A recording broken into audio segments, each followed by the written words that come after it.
আসসালামু আলাইকুম সুপ্রিয় চিকিৎসক বৃন্দ, আপনাদের সবাইকে স্বাগতম জানাচ্ছি। আমি doctor Mohibur Rahman Rafe, consultant physical medicine, এবং জেনেসিসের একদম শুরু থেকে যে ক্লাসটি আমি নিচ্ছি আজকের সেই গুরুত্বপূর্ণ যে চ্যাপ্টার জেনেটিক্স। জেনেটিক্স আপনি যেই সাবজেক্টেরই হন না কেন, এটি একটি ধন্বন্তরী চ্যাপ্টার। আমি ধন্বন্তরী চ্যাপ্টারটা হচ্ছে আপনাকে সবসময় এই জেনেটিক্সের নলেজ নিয়ে আপনাকে চলতে হবে। আপনি যে সাবজেক্টের যে পরীক্ষায় যান না কেন, সেটা এন্ট্রান্স এক্সাম হোক, সেটা এফসিপিএস পার্ট 1 হোক, অথবা রেসিডেন্সি হোক, সেটা ডিপ্লোমা হোক, হ্যাঁ, ইভেন এমআরসিপি, এমআরসিএইচ, রয়্যাল কলেজে যে পরীক্ষাগুলো আপনি দিবেন, BMDC, what ever it is, যেই চ্যাপ্টারটি সবসময়ের জন্য আপনার বন্ধু, সেটি হচ্ছে জেনেটিক্স। এটি প্যাথোলজির একটা গুরুত্বপূর্ণ চ্যাপ্টার, এবং মেডিকেল কলেজে আমাদের আসলে যখন জেনেটিক্স পড়ানো হতো, অনেকটা দুর্বোধ্য বা মনে হতো যে এটা অনেক কঠিন, বা এটা আসলে মুখস্থ নির্ভর থেকে এটাকে পড়তে হবে বা এটাকে আয়ত্ত করতে হবে, আত্মস্থ করতে হবে। কিন্তু এই কনসেপ্টটি অ্যাকচুয়ালি রং। বিশেষ করে এটা আমারও এক সময় মনে হতো, কিন্তু যখন আমি নিজে পোস্ট গ্রাজুয়েশনের জন্য পড়া শুরু করলাম এবং স্টুডেন্টদেরকে পড়াতে গেলাম, তখন আমি দেখলাম যে খুব সহজে আমরা যদি একটু মনোযোগ দিয়ে বিষয়গুলো বোঝার চেষ্টা করি, যেই জিনিসগুলো পরীক্ষার জন্য গুরুত্বপূর্ণ, সেই বিষয়গুলো যদি একটু মনোযোগের সাথে আপনি দেখেন, তাহলে আমার মনে হয় আজকের এই লেকচারের পরে জেনেটিক্স নিয়ে আপনার কোনো চিন্তা করতে হবে না। এবং আমি আপনাকে কথা বলে রাখি, এই জেনেটিক্সের যে লেকচার শিটটি আপনার সামনে আছে, আজকের যে কোনো অনলাইন লেকচারের ক্লাসে কিছু পূর্বে কিছু প্রি রিকুইজিট আছে। এই কথাগুলো জেনেসিসের যখনই কোনো অনলাইন ক্লাস আপনি করতে যাবেন, আপনার ব্রেনে যেন এটা থাকে, এবং আপনার প্রস্তুতি নেবেন যে কোনো একটা সাউন্ড মুক্ত, শব্দমুক্ত কোনো একটা ভালো পরিবেশে ইয়ারফোন থাকবে, অথবা ইয়ারফোন না থাকলে যেহেতু শব্দমুক্ত জায়গায় আছেন, আপনার সামনে অবশ্যই জেনেসিসের লেকচার শিটটি থাকতে হবে সাথে নোট করার জন্য। আমরা সাধারণত লেকচার শিটে নোট করার কথা বলি, এবং কলম বা আপনার যাতে কনসেন্ট্রেশন ব্রেক না হয়, প্রয়োজনে পানি বা অন্যান্য যেগুলো আছে একটা ক্লাস করার জন্য, আপনি এমনভাবে ক্লাসটিতে উপস্থিত হবার চেষ্টা করবেন, দূরে থাকেন, যেখানেই থাকেন, আপনি অফলাইনে আছেন এমন ভাবে করে আপনি মাইন্ডসেট নিয়ে ক্লাসটি করবেন। আজকের এই জেনেটিক্সে যে জ্ঞান আমরা অর্জন করব বা যে পড়াটুকু পড়বো, আমি আপনাকে বলছি যে এই পড়াটুকুই শুধুমাত্র এন্ট্রান্স এক্সাম না, বরং আপনার এক্সিট এক্সাম, মানে ফাইনালি আপনি যখন পোস্ট গ্রাজুয়েশনে ঢুকে পরীক্ষা দিতে যাবেন, এই লেকচার শিটের জ্ঞানগুলাই আপনার পরম বন্ধু হিসাবে আপনার সামনে চলে আসবে। সুতরাং শুধু তাই না, অ্যাজ এ ক্লিনিশিয়ান আপনি যখন ডিসিশন মেক করবেন, অথবা পেশেন্টের প্রগনোসিস জানতে চাবেন, কাউন্সেলিং করবেন, অথবা আপনি হসপিটালে যখন পেশেন্ট দেখবেন, ক্লিনিক্যালে যখন গ্র্যান্ড রাউন্ড গুলাতে আপনি করবেন, আপনার এই জেনেটিক্সের নলেজগুলো অত্যন্ত স্পষ্ট থাকতে হবে। তা না হলে আপনি পেশেন্টের প্রগনোসিস অথবা কাউন্সেলিং এর বিষয়টা, সুতরাং জেনেটিক কাউন্সেলিং রিলেটেড কিছু বিষয় নিয়েও আমরা ইনশাআল্লাহ কথা বলবো। তাহলে চলুন আজকে শুরু করা যাক। জেনেটিক্সের এই সাবজেক্টটি পড়তে গিয়ে বা আজকের এই ক্লাসে আমরা 3টি অংশে বিভক্ত করেছি।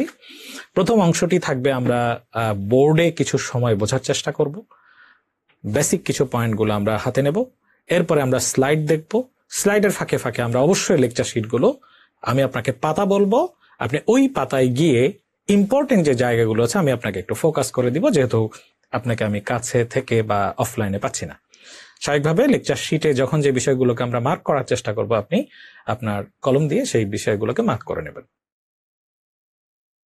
তাহলে জেনেটিক্সের ক্ষেত্রে আমরা একটু আপনার প্রি এক্সিস্টিং যে নলেজ, সেটি সবসময় জাজ করি যে এটা জেনেটিক্সের ক্লাসে, এটা আমার একটা অ্যাসেসমেন্ট টেস্ট, এবং এখন যে অ্যাসেসমেন্ট টেস্টটি হবে এটা কোনো পাস ফেল নাই, একটা সিঙ্গেল বেস্ট এক্সাম। মাত্র 2টো উত্তর এখানে আছে, একটি সঠিক আর একটি বেঠিক। 10টি প্রশ্ন আছে, এবং প্রতিটি প্রশ্ন পড়ে উত্তর করার জন্য আপনি সময় পাবেন মাত্র 5 সেকেন্ড। ঠিক আছে? So be honest in your exam. এবং আমি শুরু করতে যাচ্ছি। আপনি আপনার যে নোটবুকটা আছে তার পাশে প্রশ্নটি শুধুমাত্র উত্তরগুলো লিখে যাবেন। হয় উত্তর হবে এ অথবা বি, কোনো নাম্বার দেওয়ার দরকার নাই, কারণ আমরা সবগুলোকে এক লাইনের ভেতরে উত্তরগুলো পাওয়ার চেষ্টা করবো। তা চলেন। সুতরাং right now this is the time for quick test. 10টি প্রশ্ন, 5 সেকেন্ড, উত্তর single best. Question number 1, bar body analysis bar body May present in, উত্তর A or B, normal male or normal female. Number 2, part of chromosome may be lost in, ring chromosome or isochromosome, আপনার উত্তর যে কোনো একটি। Question number 3, sex chromosomal aneuploidy. Which one is a sex chromosomal aneuploidy? Down syndrome or Turner? Karyotyping may help in diagnosis of, which disease may be helped by karyotyping? Prader-Willi or Klinefelter? A monosomy is, which one is a monosomy? Turner or Patau's? Trisomy is not related with, non-disjunction or anaphase lack. Normal intelligence may be found in Down or Turner. Autosomal dominant disease.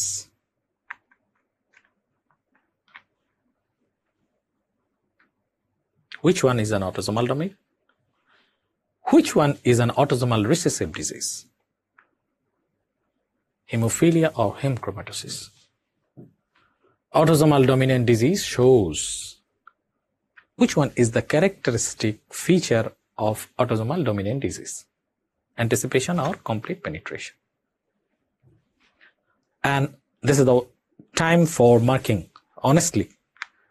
So the sequence of the right answer is BA, double B, AB, triple BA. I repeat, BA, double B, AB, BB, BA. যেটা ভুল হয়েছে ওটা কেটে দেবেন। I think আপনার number count করার পরে এখানে if you just get 10 out of 10, you are outstanding, and I think you have very transparent and clear knowledge about genetics. So hats off. But I think maximum of you usually within the 7 to 9. যারা মোটামুটি একটু পড়াশোনার মধ্যে আছেন তারা হয়তো 7 থেকে 9 পাবেন। যেই জায়গাগুলো পাচ্ছেন না, ভুল হচ্ছে, সেটা দেখবেন।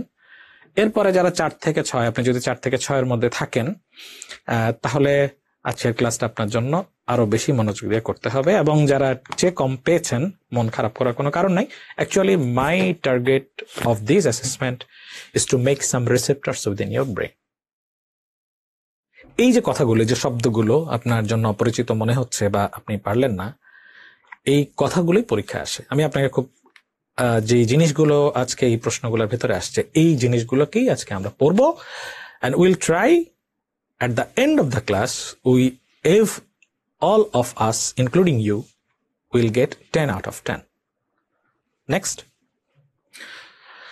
So আমরা এখন বোর্ডে কিছু কথা বুঝবো। Human cell. There are 2 types of cell in our body. In every human being, there are some somatic cells and there are gonadal cells. So gonadal cells এর মেইন কাজ হচ্ছে আমাদের যে জেনারেশন তৈরি করা, সেখানেই তাদের মূল রোলটা। আর সোমাটিক সেলগুলোর কাজ হচ্ছে আমাদের বিভিন্ন বডির সাপোর্ট সিস্টেম তৈরি করা। সেটা যাই হোক না কেন, যে কোনো জায়গা থেকে আমরা সোমাটিক সেলের মাধ্যমে এই সাপোর্টগুলো নিই।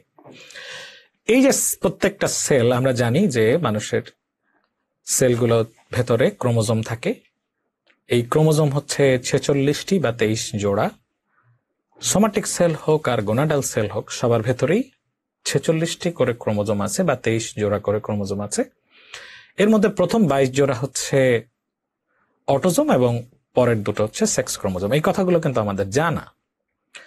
সো এই যে সোমাটিক সেলের ভেতরে যে 23তম ক্রোমোজোমটি থাকে, তার আসলে কোনো ফাংশন থাকে না। তাদের মূল ফাংশন হচ্ছে বেসিক্যালি গোনাডাল সেলের ভেতরে। তাহলে একটা কোষের ভেতরে যখন আমরা বিভিন্ন ধরনের অর্গানেলস গুলো আমরা দেখতে যাব। সেখানে আপনি ইউজুয়ালি কি খুঁজে পাবেন? এটা যদি তার কোষ হয়, এটা যদি তার নিউক্লিয়াস হয়, সেটা হচ্ছে তার নিউক্লিওলাস, এবং এই নিউক্লিওলাসের ভেতরে আমাদের নানা ধরনের ক্রোমোজোম গুলা থাকে।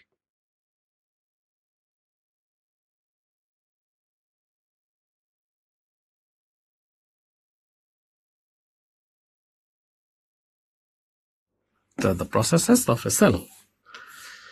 সো আজকে আমাদের সেই আলোচনাটা মূলত থাকবে হচ্ছে এই ক্রোমোজোম নিয়ে, যেটা কিনা আজকের জেনেটিক্সের মূল উপপাদ্য।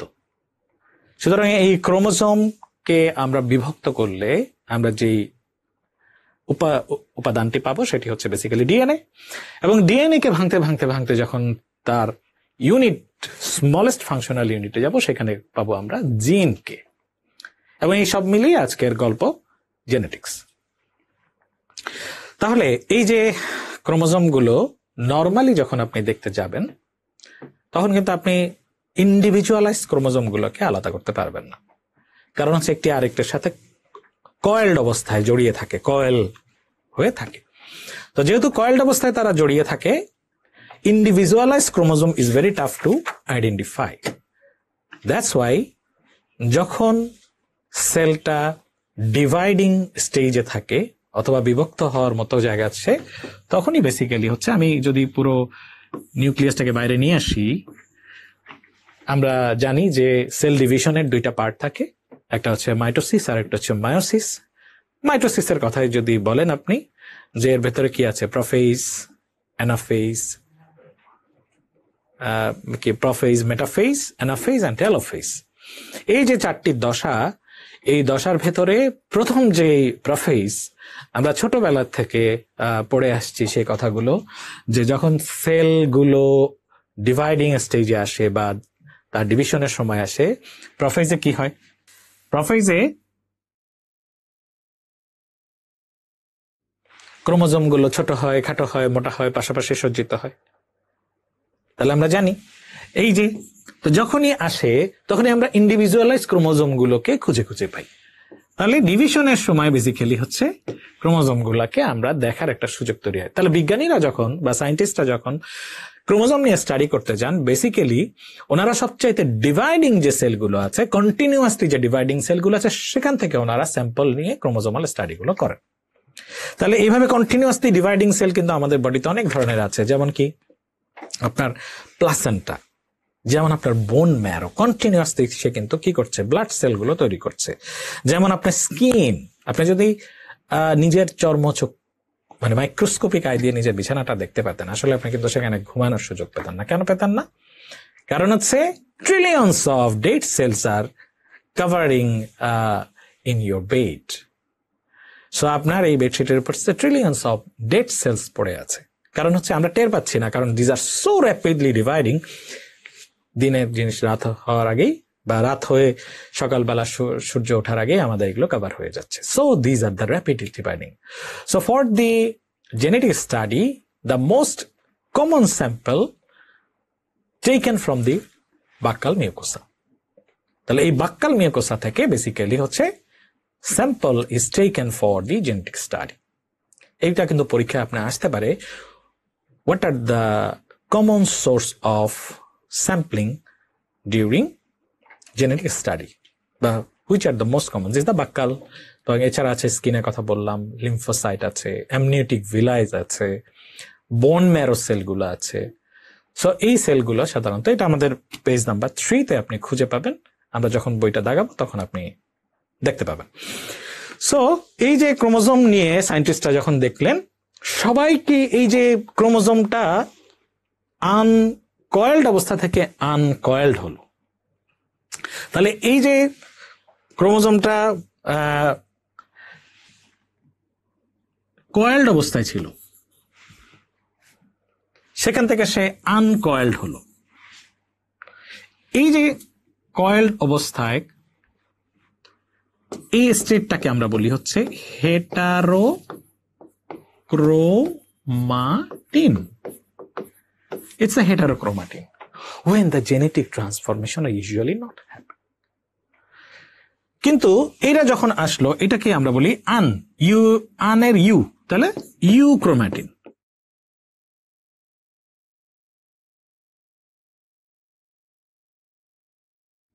ইউক্রোম্যাটিন স্টেট।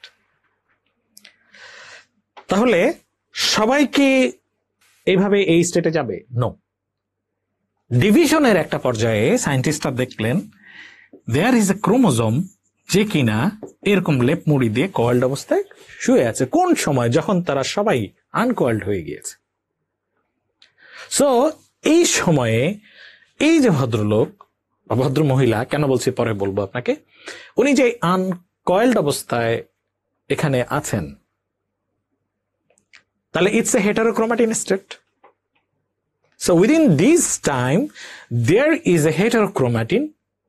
এবং আমরা জানি যে জেনেটিক্যালি অ্যাক্টিভ বা কাজ করতে সেই সক্ষম হবে যে কিনা ইউক্রোমাটিন স্টেটে এরকম লম্বালম্বি অবস্থায় থাকবে।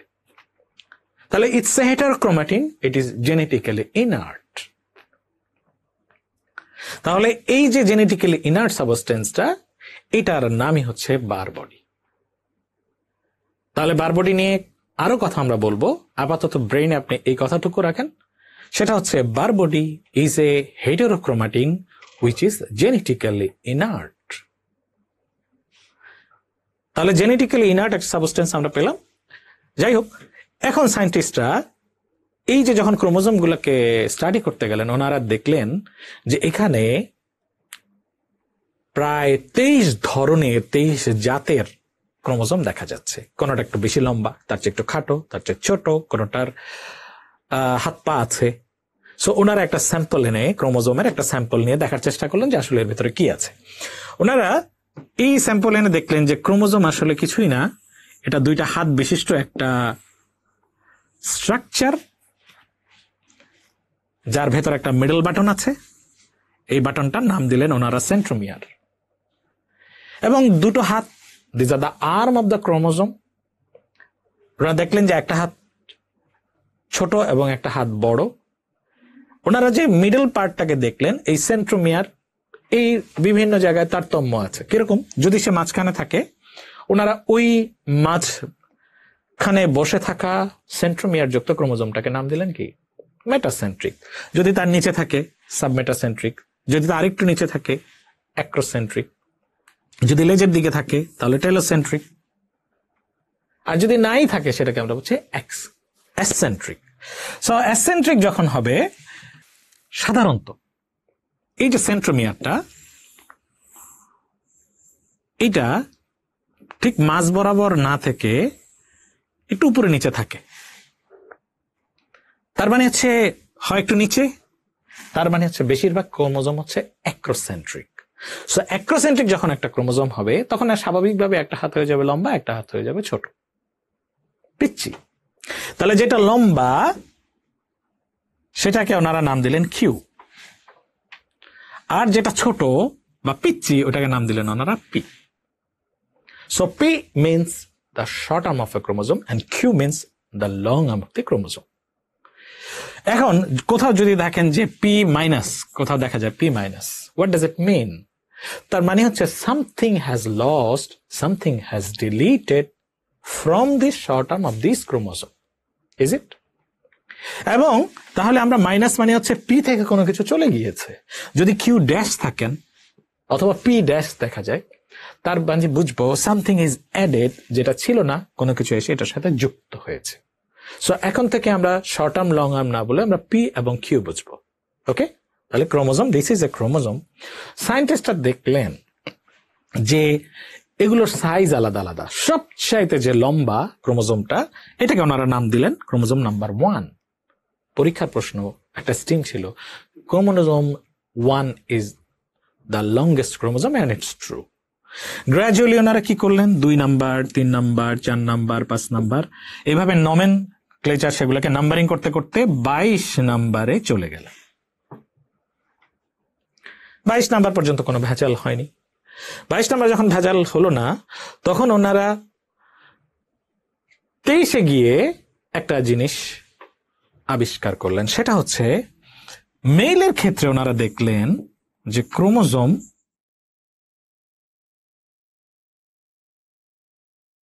দুইটাই সমান, কিন্তু ফিমেলের ক্ষেত্রে এইটা হচ্ছে একটা ছোট একটা বড়। এখন একটু তারতম্য পাওয়া যাচ্ছে। ফিমেলের ক্ষেত্রে আমি বোধহয় একটু আবার কারেক্ট করছি, যে ফিমেলের ক্ষেত্রে ওনারা খুঁজে পেলেন যে এই দুইটা হচ্ছে সমান, আর মেলের ক্ষেত্রে একটা লম্বা একটা ছোট। ওনারা যে দুটো সমান, ওনারা আইডেন্টিক্যাল বা একই রকম হওয়ার কারণে নাম দিলেন যে এক্স এক্স, একই রকম। কিন্তু যেটা নন আইডেন্টিক্যাল, যেটা লম্বা, এটার নাম দিলেন ওনারা এক্স, যেটা দেখতে একটু ছোট ছিল এটার নাম দিলেন ওনারা Y. This is the background behind this nomenclature. In case of female, these two are the identical, and this in case of male, these two are not identical. এই জন্য ওনাকে যেটা লম্বা ছিল ওটাকে নাম দিলেন এক্স, যেটা ছোট ওটাকে দিলেন ওয়াই। তাহলে এই যে ওয়াই এবং এক্স এর ভেতরে তারতম্য হলো, ওনারা একটু যখন জেনেটিক ট্রান্সফরমেশন হয়, এই যে 23 ধরনের, ওনারা দেখলেন যে এক একটা ক্রোমোজোম আসলে কিছুই না, এটা অনেক ফ্লোর বিশিষ্ট অ্যাপার্টমেন্ট।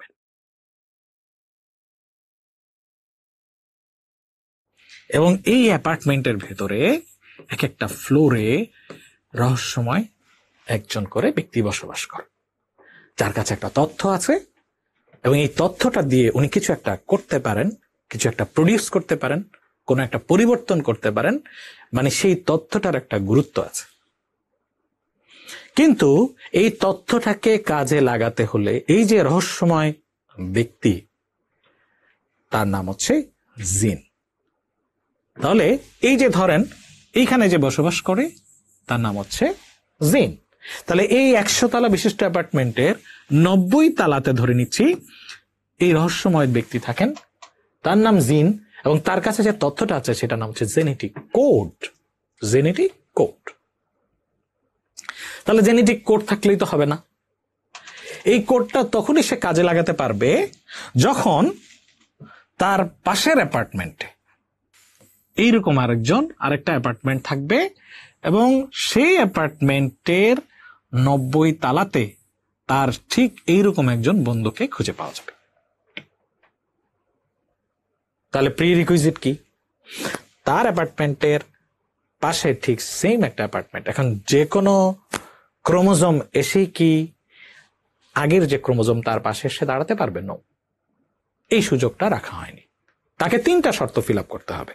নাম্বার 1, এই ক্রোমোজোমের সেন্ট্রোমিয়ার, এই ক্রোমোজোমের যে সাইজ এবং এই ক্রোমোজোমের যে সাইজ, দুইটাকে মিলতে হবে। নাম্বার 2 হচ্ছে এই ক্রোমোজোমের সেন্ট্রোমিয়ার এবং এই ক্রোমোজোমের সেন্ট্রোমিয়ার একই লেভেলে থাকতে হবে। নাম্বার 3, এবং দ্য মোস্ট ইম্পর্টেন্ট ইজ, যে এই অ্যাপার্টমেন্টের 90 তালাতে যদি এই জিনটা বা আইরিশের কালার আমি বলছি, তাহলে সাকসেসফুল আইরিশের কালার হতে হলে এই পাশের অ্যাপার্টমেন্টের 90 তালাতেই তাকে থাকতে হবে। যদি এই দুইটা জিনিসের ভেতরে সম্মিলন হয়, এই 3টি শর্ত ফিল আপ হয়, তাহলে একটি সাকসেসফুল আইরিশের কালার তৈরি হবে। সো এই 3টি শর্ত কি কি? The size of the chromosome, position of the centromere and the location of the জিন। যখন এই 3টি শর্ত হুবহু ফিল আপ হবে, যদি কোথাও if these are identical, these are called homozygous chromosome. এখন কথা হচ্ছে যে সাইজও ঠিক আছে, সেন্ট্রোমিয়ারও ঠিক আছে, যে অ্যাপার্টমেন্টে জিন বসবাস করেন তার নাম হচ্ছে লোকাস, তার যে বন্ধুটা এখানে আছে তাকে হেল্প করে তার নাম হচ্ছে অ্যালিল। দুজন মিলে যে অ্যাপার্টমেন্টে বসে হাত ধরে পাশাপাশি, these are called loci. Both apartments আর মিলিতভাবে দিজ আর কল্ড লোকাই। এবং একজন আরেকজনের allele, without an allele, successful allele, perfect allele, you cannot make a successful character, successful amino acid, successful any type of production. This why এই যে তাদের মধ্যে mail আছে খুঁজে পেলাম, so these are identical, homozygous ক্রোমোজোমে ঘটনাটি ঘটছে। কিন্তু সাইজ ঠিক আছে, সেন্ট্রোমিয়ার ঠিক আছে, লোকেশন 90 তলায়, তার যে বন্ধুটা এটা হচ্ছে 89 তলায়, অমিল হয়ে গেল, তখন আর তারা কিন্তু হোমোজাইগাস থাকতে পারছে না। তখন এই ক্ষেত্রে আমরা এটাকে বলবো হচ্ছে হেটারোজাইগাস। হেটারোজাইগাস। তাহলে এই যে আরেকটা কথা বলি, সেটা হচ্ছে যে সাইজ ঠিক আছে, সেন্ট্রোমিয়ার ঠিক আছে, দুজনেই 90 তলাতে থাকেন, কিন্তু একজন সুস্থ, তার যে বন্ধুটা সে হচ্ছে অসুস্থ, মিল হলো না, কিন্তু অমিল হয়ে গেল, সুস্থ অসুস্থ। That's why these are heterozygous. যেমন আমি আপনাকে বলতে পারি যে অটোজোমাল ডমিনেন্ট ডিজিজ গুলাতে সবকিছু ঠিক থাকে, কিন্তু বাবার ক্ষেত্রে দেখা যায় বা মায়ের ক্ষেত্রে দেখা যায় একজনেরটা সুস্থ, তার স্পাউসেরটা হচ্ছে অসুস্থ। সো আমরা যখন অটোজোমাল ডমিনেন্ট ডিজিজ পড়বো, ইট occurs in the heterozygous state. কিন্তু রিসেসিভের ক্ষেত্রে এভরিথিং ইজ ওকে, কিন্তু তার যে জিনটা আছে সেটা হচ্ছে একটা ক্যারিয়ার জিন, মানে অসুস্থ জিন, ধরে নিচ্ছে অসুস্থ, জিনটা অসুস্থ বা ইটস নট নর্মাল। তার যে স্পাউস থাকে বা মা থাকে তার ক্ষেত্রে এটা অসুস্থ, কিন্তু দুজনেরই মিল আছে, দুইটাই carrier. As there is similarities, so autosomal recessive disease or recessive disease usually occurs in homozygous state. তাহলে আমি কি হোমোজাইগাস এন্ড হেটারোজাইগাস কথাটা বুঝাতে পেরেছি? তাহলে যেখানে মিলের সবকিছু থাকবে দিস আর হোমোজাইগাস, অমিল হয়ে গেলে সেটাকে আমরা হেটারোজাইগাস। তাহলে এভাবে হোমোজাইগাস হয়ে একটা সাকসেসফুল একের ভেতরে যা আছে তারা কাজ করছে। এবার 22টা যাওয়ার পরে এই যে 23তমতে গিয়ে আপনার কাছে কি মনে হয়? ফিমেলের ক্ষেত্রে this are identical, that's why homozygous. But in case of male, the two chromosomes are not homozygous. These are heterozygous chromosomes. So Y is smaller than X. Y is smaller than X. তাহলে আমরা মেলের ক্ষেত্রে কিন্তু these are not identical, এই কথাটি এখান থেকে জানতে পারলাম। এখন কথা হচ্ছে আমাদের আজকে যে জেনেটিক্সের আলোচনাটা, সেই আলোচনাটা হতে পারে, এখন ধরেন ক্রোমোজোমের নাম্বার দুইটাই থাকতে হবে, দুটো অ্যাপার্টমেন্ট থাকার নিয়ম। কোনো একটা কারণের পাশে এসে 3 নাম্বার একটা অ্যাপার্টমেন্ট তৈরি হলো, ঝামেলা হবে। এই ক্রোমোজোমের সংখ্যা নিয়ে, অথবা তার যে বন্ধুটা আসার কথা সেই বন্ধুটা এখানে নাই, সে একাকী নিঃসঙ্গতায় ভুগছে, অথবা এই ধরেন গিয়ে 23 নাম্বারের জোড়াতে এই ভদ্রলোক আছে কিন্তু এই ভদ্রলোকের ফ্রেন্ড এইটা একটা আছে কিন্তু তার যে সঙ্গী সেটা নাই। সো ক্রোমোজোমের সংখ্যায় যখন তারতম্য হচ্ছে তখন এই প্রবলেমটাকে আমরা বলি numerical disorders of the cytogenic disorder. Cytogenic মানে হচ্ছে ক্রোমোজোম দিয়ে কোনো সমস্যা হচ্ছে, যদি এটা সংখ্যায় সমস্যা হয় তাহলে এটা নিউমেরিক্যাল ডিসঅর্ডার। আর যদি দেখা যায় যে শুধুমাত্র এইটুক আছে, মাথা নাই, তাহলে একটা স্ট্রাকচারাল প্রবলেম, তাহলে আমরা সাইটোজেনিক ডিসঅর্ডার। দ্বিতীয় যে জেনেটিক ডিসঅর্ডারকে আমরা ভাগ করি, সেই ভাগটার ভেতরে হচ্ছে ক্রোমোজোমিন ইজ ওকে, কিন্তু তার যে লোকাসে জিন বসবাস করছেন তাদের সুস্থ অসুস্থতার উপরে বাচ্চাটার সুস্থতা অসুস্থতা নির্ভর করছে। তাদের অসুস্থতার উপরে বাচ্চাটার সুস্থতা এবং অসুস্থতাটা নির্ভর করছে। তখন আর এটাকে আমরা সাইটোজেনিক ডিসঅর্ডার বলতে পারছি না, তখন এটাকে আমরা বলবো হচ্ছে মেন্ডেলিয়ান ডিসঅর্ডারস। দুটো মিলে যেহেতু একটা জিন ক্যারি করছে, অথবা এটাকে আমরা বলছি সিঙ্গেল জিন ডিজিজ অথবা মেন্ডেলিয়ান ডিসঅর্ডারস। মেন্ডেলিয়ান ডিসঅর্ডারকে আমরা আবার দুটো ভাগে ভাগ করছি। যদি একটা জিনে প্রবলেম হয়, যে অ্যালিলের একজন অসুস্থ থাকে এবং অসুস্থতাটাই যদি ডমিনেট করে তাহলে হচ্ছে ডমিনেন্ট, দুজনে মিলে যখন সমস্যাটা তৈরি করে তখন আমরা তাকে বলছি রিসেসিভ ডিসঅর্ডার। যদি প্রথম 22টার মধ্যে ঝামেলাটা হয় সেখানে আমরা বলছি অটোজোমাল প্রবলেম। যদি সেক্স ক্রোমোজোমে গিয়ে ঝামেলাটা হয় সেটাকে আমরা বলবো সেক্স ক্রোমোজোমাল প্রবলেম আর Mendelian disorder sex chromosomal disorders. তাহলে একটা হচ্ছে সাইটোজেনিক ডিসঅর্ডারস আর একটা হচ্ছে মেন্ডেলিয়ান ডিসঅর্ডারস। তৃতীয় আর একটা জেনেটিক প্রবলেম আমরা পাবো, সেটা হচ্ছে multifactorial. Here all at the genes are okay but they are vulnerable. Fragile ওই শব্দ উঠতে পারছে না, ওরা ভালনারেবল মানে হচ্ছে আর বিভিন্ন ধরনের এনভায়রনমেন্ট লাইক গাউট অথবা ডায়াবেটিস অথবা হাইপারটেনশন, এই যে ডিজিজ গুলো আছে ফ্যামিলিয়াল ট্রেন্ডে তাদের যে জিনটা সেটা একটু নড়বড়ে। সুতরাং ওই ধরনের এনভায়রনমেন্টে যখন বাচ্চাটা বড় হবে তার যখন ইনসুলিন রেজিস্ট্যান্স তৈরি হবে তখন এই বাচ্চাটার ডায়াবেটিসের জন্ম নেবে, কিন্তু শুরুর থেকেই মা বাবা ডায়াবেটিসের রোগী বলেই বাচ্চাটা ডায়াবেটিস আক্রান্ত হবে না, তখন তো আমরা তাকে বলতাম হেরিডিটারি অথবা এটা একটা জেনেটিক ডিসঅর্ডার। বাট দ্য জিন ইজ ভালনারেবল, কিন্তু multiple factors R associated to make this baby as a disease person, that's why এটাকে আমরা বলছি মাল্টিফ্যাক্টোরিয়াল ডিসঅর্ডার্স। তাহলে আজকে টোটাল জেনেটিক্সে 3টা জিনিস আমরা আজকে পড়তে যাচ্ছি, সেটা হচ্ছে একটা সাইটোজেনিক, একটা হচ্ছে মেন্ডেলিয়ান, আর একটা হচ্ছে মাল্টিফ্যাক্টোরিয়াল ডিসঅর্ডার্স। তাহলে এখন আজকে এই টোটাল পড়াটার ভেতরে সবচাইতে ইম্পর্টেন্ট যে জায়গাগুলো আছে চলেন সেগুলো আমরা একটু দাগিয়ে আসি। আপনি আপনার লেকচার শিটের যে সূচিপত্র আছে পেজ নাম্বার 1, সেখানে গিয়ে কিছু কথা আপনি লিখবেন। আপনাকে যদি বলা হয় যে পরীক্ষার জেনেটিক্স শুধু না, আমি আপনাকে প্যাথোলজির কথা বলছি, রবিন্স যদি আপনাকে পড়তে হয় এবং প্যাথোলজির চ্যাপ্টারগুলো যদি আপনার পড়তে হয়, আপনি কখনোই পার্ট 1 রেসিডেন্সি ডিপ্লোমা এগুলোর প্রশ্নের ভেতরে তারতম্য করবেন না, বরং যেখানে পান, ইভেন আপনি সার্জারি মানুষ, আপনার হাতে গাইনির একটা বই আসছে, সেখানের মধ্যে প্যাথোলজির কিছু প্রশ্ন আছে, ট্রাই টু সলভ ইট। আপনি পেডিয়াট্রিক্সের মানুষ, আপনার কাছে হঠাৎ করে মেডিসিনের একটা বই আসছে যেখানে জেনেটিক্সের কিছু প্রশ্ন আছে, try to solve it, because কোন তথ্যটা আপনার পরীক্ষার জন্য কাজে লাগবে আপনি জানেন না, বরং আপনি এক্সিস্টিং নলেজটাকে, আমি এই কাজগুলো ব্যক্তিগতভাবে করতাম এবং যখন যেটা পেতাম, একটা পর্যায়ে আছে যে আমার সার্জারি বই যখন সলভ করতাম, আমাদের সময় একটা মাত্র বই পাওয়া যেত, তো ওই বইটাকে সলভ করে চিকন চিকন বই ছিল, এবং এই বইগুলো সলভ করার পরে মনে হলো যে ঠিক আছে, আমার পাশে আমার কলিগ গাইনিতে পরীক্ষা দিচ্ছে, ওনার বইটা দেখতাম যে প্যাথোলজির ভিতর কি আছে। সুতরাং জানার ক্ষেত্রে ইভেন কখনো কখনো দেখবেন যে আপনি ইন্টারনেট সোর্স থেকে কিছু তথ্য পাচ্ছেন, প্রচুর এমসিকিউ সলভ করার সুযোগ আছে। হ্যাঁ, আপনি পার্ট 1 পরীক্ষা দিচ্ছেন, আপনি লাস্ট আওয়ার সলভ করেন, আপনি লাস্ট আওয়ার পড়ছেন, আপনি এসবিএ সলভ করেন, বিকজ সব জায়গায় এখন কম বেশি একা।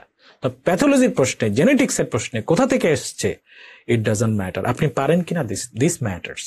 আপনি জানেন কিনা, আপনার কনসেপশন যদি ক্লিয়ার থাকে, আপনাকে গুগলি দেয়া হোক বা পেস বল দেয়া হোক, বল যেভাবে আসুক, আপনি এটাকে ফেস করতে পারবেন। চলেন আমরা পেজ নাম্বার 1-এ দেখে আসি যে এই জেনেটিক্সের ভেতর থেকে একটি প্রশ্ন আসার সম্ভাবনা আছে, এরকম জায়গাটা কোনটা? একটা প্রশ্ন আসলে ওখান থেকে আসতে পারে, and that's definitely from the Mendelian disorders. Mendelian disorders এর মধ্যেও সবচেয়ে ইম্পর্টেন্ট যে জায়গাটা আছে সেটা হচ্ছে autosomal dominant and autosomal recessive disorders. এখান থেকে আপনি কি পড়বেন বেসিক্যালি আপনি লিখে রাখতে পারেন। এখানে পয়েন্ট নাম্বার 15 মেন্ডেলিয়ান ওখানে আছে। ডমিন্যান্ট এবং অটোজোমাল রিসেসিভের ভিতরে বেসিক্যালি আপনাকে পড়তে হবে 2টা জিনিস, একটা হচ্ছে তার সমস্ত ক্যারেক্টারিস্টিক্স গুলো, আর কোনোভাবেই 2 নাম্বার পয়েন্টটা ভোলা যাবে না, সেটা হচ্ছে এক্সাম্পল গুলো। পরীক্ষা আসে এটা ওয়েদার এক্সাম্পল অথবা তার interpretation characteristics. Third one is most important, সেটা হচ্ছে X linked recessive disorders. X link recessive disorders আর ডমিন্যান্টের কয়েকটা এক্সাম্পল আছে, সাধারণত এগুলো মনে রাখলেই হয়, কারণ বলা হয় রেয়ারেস্ট ডিজিজেস আর ইউজুয়ালি এক্স লিঙ্ক ডমিন্যান্ট। তার মানে হচ্ছে যখন কিছুই খুঁজে আপনি পাবেন না, তখন আপনাকে ঘাটাঘাটি করতে হবে যে আসলে এটা এক্স লিঙ্ক ডমিন্যান্ট কিনা। তো কিছু পরিচিত ডিজিজ আছে 3-4টা, একটা হচ্ছে vitamin D resistant rickets, X G blood group, ঠিক আছে, এটা একটা ব্লাডের group which is very rare, এবং এই ব্লাড গ্রুপের মানুষ খুঁজে পাওয়া গেলে তাদের জন্য অপারেশন। আপনারা এরকম অনেক আগে শুনেছিলেন যে বোম্বে ব্লাড গ্রুপের লোক খুঁজে পাওয়া যাচ্ছে না, ইন্ডিয়ার পেশেন্ট বাংলাদেশ থেকে খুঁজছে বা বাংলাদেশে খুঁজে পাওয়া গিয়েছিল। This are some sort of blood group, Xg blood group, this is the rarest variety of the blood group. এরকম 2-3টা ডিজিজ আছে। এই কয়েকটা ডিজিজ শুধু জেনে থাকলে আমার মনে হয় ক্যারেক্টারিস্টিক্স নিয়ে খুব মাথা ঘামানোর দরকার নেই, সাধারণত পরীক্ষা এগুলোতে প্রশ্ন আসে না। স্যারদের প্রশ্ন করার প্যাটার্নটা হচ্ছে ডিজিজ রিলেটেড, আপনাকে মোস্টলি কি কি ফেস করতে হবে, প্রশ্নের ধারাগুলো এভাবেই সাজানো হয়। দ্বিতীয় যে জায়গাটা থেকে প্রশ্ন আসবে, সাম ডিজিজেস, জেনেটিক ডিজিজেস কি আছে, একটা জায়গা থেকে প্রশ্ন নিশ্চিত আসার সম্ভাবনা থাকে, সেটা হচ্ছে সব সময়ের জন্য ডাউন সিনড্রোম। আপনি যেই সাবজেক্টের লোক হন এবং যেই পরীক্ষায় দেন না কেন, ডাউন সিনড্রোম থেকে সব সময়ের জন্য ডাউনের কোনো তথ্য আপনার যদি গ্যাপ থাকে, আপনি ধরে নিতে পারেন যে একটা নিশ্চিত পরীক্ষার প্রশ্ন আপনি মিস করার ঝুঁকিতে চলে যাচ্ছেন। দ্যাটস ওয়াই 3টা সিনড্রোম না পড়ে পরীক্ষার হলে যাওয়া যাবে না। Number 1 down syndrome, second most important is Turner syndrome, and the third one is Klinefelter syndrome. এই 3টা সিনড্রোমের বাইরেও আপনি ডান পাশে ফাঁকা জায়গায় কোথাও একটু লিখে নিতে পারেন। কিছু সিনড্রোম কানে আসলে আপনার ভেতরে যাতে অনুরণন ঘটে যে এই প্রশ্নটা বা এই সিনড্রোমটা আসলে এইটা, এটা কি সাইটোজেনিক, এটা কি মেন্ডেলিয়ান, নাকি এটা মাল্টিফ্যাক্টোরিয়াল।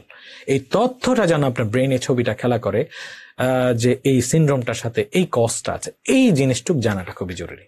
এরকম কিছু জিনিস আপনাকে জানতে হবে। Number 1 Patau's syndrome, number 2 Edward syndrome, number 3 cri du chat syndrome, cri du chat, CH এর cat syndrome.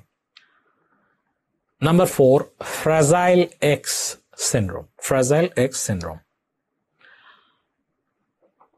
Prader-Willi syndrome. Angelman syndrome. ঠিক আছে, এই জিনিসগুলো আপনাকে ব্রেনে থাকতে হবে। হ্যাঁ, মারফান সিনড্রোম, মানে জিনিসটা কি আসলে? নুনান সিনড্রোম, NOON, নুনান সিনড্রোম। ঠিক আছে, এরকম কিছু সিনড্রোম আছে আপনি জানবেন যে হ্যাঁ এটা এটা এটা না, অথবা এটা এটা, এই যে এটা এটা বলছি এর সাথে 2-4টা কথা, কিন্তু ডিটেইল পড়তে হবে আপনাকে। প্রথম 3টা যেটা বলেছি না পরে পরীক্ষার হলে যাওয়া যাবে না। কিছু জিনিস পরীক্ষার জন্য সবসময় ইনফিনিটি স্টার থাকে। এরকম একটা টপিক হচ্ছে Barr body which is heterochromatin এর জেনেটিক্যালি ইনার্ট, কথাটা আপনাকে বলেছি। বার বডি নিয়ে আমরা আর কিছু পড়া পড়বো, আর সামনে আসবে, লেকচার শিটে আছে। Infinity star trinucleotide repeat disorders, trinucleotide repeat disorders, এটা পরীক্ষার জন্য একটা ইনফিনিটি স্টার। সাধারণত এক্সাম্পল গুলো পরীক্ষার সময় আসে। Number 3 very very important is mutation, genetic mutation. মিউটেশনটা পরীক্ষা অনেক সময় দিয়ে দেয়, এবং এটা সম্পর্কে আপনাকে মোটামুটি একটু ধারণা ভালোই রাখতে হবে। এর সাথে আরো কিছু জিনিস আছে আপনাকে বলি, যেমন ডিএনএ নিয়ে মাঝে মাঝে 1-2বার পরীক্ষা আসে। এটা আসলে কি আসে এই কথা বলা যাবে না, বাট ডিএনএ নিয়ে আপনার কিছু কমন ধারণা রাখতে হবে। মাল্টিফ্যাক্টোরিয়াল ডিসঅর্ডার্স, মাল্টিফ্যাক্টোরিয়াল ডিসঅর্ডার আমাদের এখানে লেকচার শিটে পাবেন আপনি 16 নম্বর পয়েন্টে, লেকচার শিটের সূচিপত্র 16, সেখানে আপনি নামগুলা ভালো মনে রাখবেন। নামগুলো একটা infinity star topic for the specially designed for the pediatrics, even in the gynae এবং রেসিডেন্সির জন্য তো খুবই। আমি এই কথাগুলো বারবার বলবো, আপনি এটা মনে করবেন না যে আমি এই কথাটা কেন বলছি, কারণ আপনি মানুষ একজনই, প্রস্তুতিটা যাতে সমন্বিত হয়। অতএব আমি আরো 2-4টা তথ্য রেসিডেন্সি বলি বা ডিপ্লোমা বলি, এটা মানে হচ্ছে এটার গুরুত্বটাকে বাড়িয়ে দেওয়ার জন্য। This is prenatal diagnosis, prenatal diagnosis, which diseases can be diagnosed prenatally. So এই prenatal diagnosis আপনি খুঁজে পাবেন 21 নম্বর পয়েন্টে। এটা খুবই ইম্পর্টেন্ট, ইনফিনিটি স্টার একটা টপিক। তাহলে এরকম ছোটখাটো আরো 2-1টা জিনিস আছে, যখন এগুলো আমরা যাব তখন আমরা বইয়ের পাতায় পাতায় পড়তে পারবো। সো আমাদের এক কথায় জানা হয়ে গেল যে আমরা পরীক্ষার জন্য আমাদের মোস্ট ইম্পর্টেন্ট জায়গাগুলো কোথায়। এখন আসুন আমরা আগে জানি যে একটা মেল অথবা ফিমেল কিভাবে হয়, কারণ অলরেডি উই হ্যাভ নোন যে this is the 23rd pair, যেখানে এক্স এবং ওয়াই আছে, এবং এটাই হচ্ছে this is the key to produce male or female baby. এটা জানতে হবে কেন আমরা যখন যাব।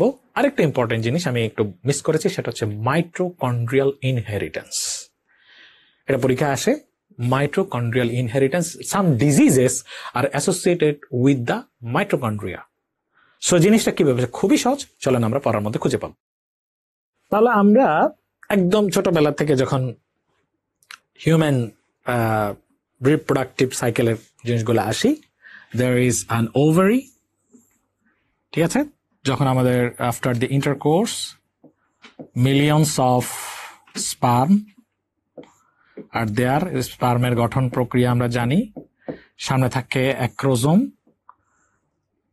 ছোটবেলা থেকে পড়ে আসছি, তাই না? ইন্টারমিডিয়েটে এক ক্রোমোজোমের বৈশিষ্ট্য ছিল, বাংলায় আমাদের পড়তে হইতো কি, this is some lighting enzyme, hydrolyzing, পানি বিশ্লেষী এনজাইমে পরিপূর্ণ, তাই না? This are the head and this is the middle part and this are the cilia, just like the speed boat. Okay, এই মিডল পার্টে প্রচুর পরিমাণ মাইটোকন্ড্রিয়া থাকে এবং এটাই বেসিক্যালি শক্তি দেয় স্পার্মটাকে তার ওভামের দিকে প্রসিড করার জন্য। এবং আফটার দি ইন্টারকোর্স আপনারা এটা জানবেন যে the liquid part of the যে সুক্রোজ সেলুলোজ যেটা আছে, totally it passes out from the vagina, the only the sperm proceed towards the ovum. So ওভামের ওয়ালটাকে তারা কি করছে, এটাকে তারা হচ্ছে ঘিরে ধরেছে এবং এটার যে ওয়ালটা সেটাকে পায়ার্স করার চেষ্টা করছে। যার পর একটা পর্যায়ে কি হলো, এই ভদ্রলোক উনি সফল হলেন, এটা ফুটো করলেন, ফুটো করে তারপর কি হয়, পুরোটা নিয়ে উনি ভেতরে ঢুকে গেলেন, দরজাটা বন্ধ হয়ে গেল। বিষয়টা এরকম, that's form a zygote. Are you agree with me? It's an absolutely wrong concept, because no part of the chromosome, no part of the sperm can enter into the ovum. So আপনার যদি concept থেকে থাকে যে পুরো স্পার্মটা ভিতরে ঢুকে গিয়ে that's make a zygote, it's no. Only তার যে ভেতরের পার্টটা আছে, জেনেটিক যে পার্টটা আছে, nucleic acid, that can enter into the, and that's the door closed. The door will close. That's make it jagged. The rest of the part of the sperm will keep away. So সমস্ত mitochondria যা বলেন, এই cilia বা body part, everything will be outside to the ovum. তাহলে আপনার কাছে আমার প্রশ্ন যে এই যে স্পার্মের ভেতরে বাবার যত মাইটোকন্ড্রিয়া গুলো ছিল সেগুলো কি সব বাইরে পড়ে থাকবে? কেউ কি ভেতরে ঢুকতে পেরেছে? না, ঢুকতে পারেনি। তাহলে জাইগোট থেকে যদি একটা বেবির জন্ম হয়, তো সেই জাইগোটের ভেতরে কি বাবার কি কোনো মাইটোকন্ড্রিয়া ঢুকতে পারলো? পারেনি।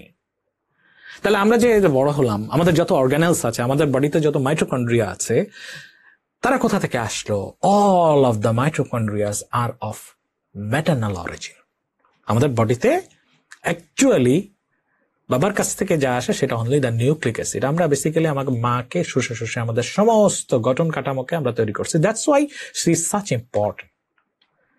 This is an emotional bonding between the mom and his baby, because you are absolutely a receiver. We receive everything from our mother. So এই যে মাইটোকন্ড্রিয়া, বডির যত mitochondria are of maternal origin.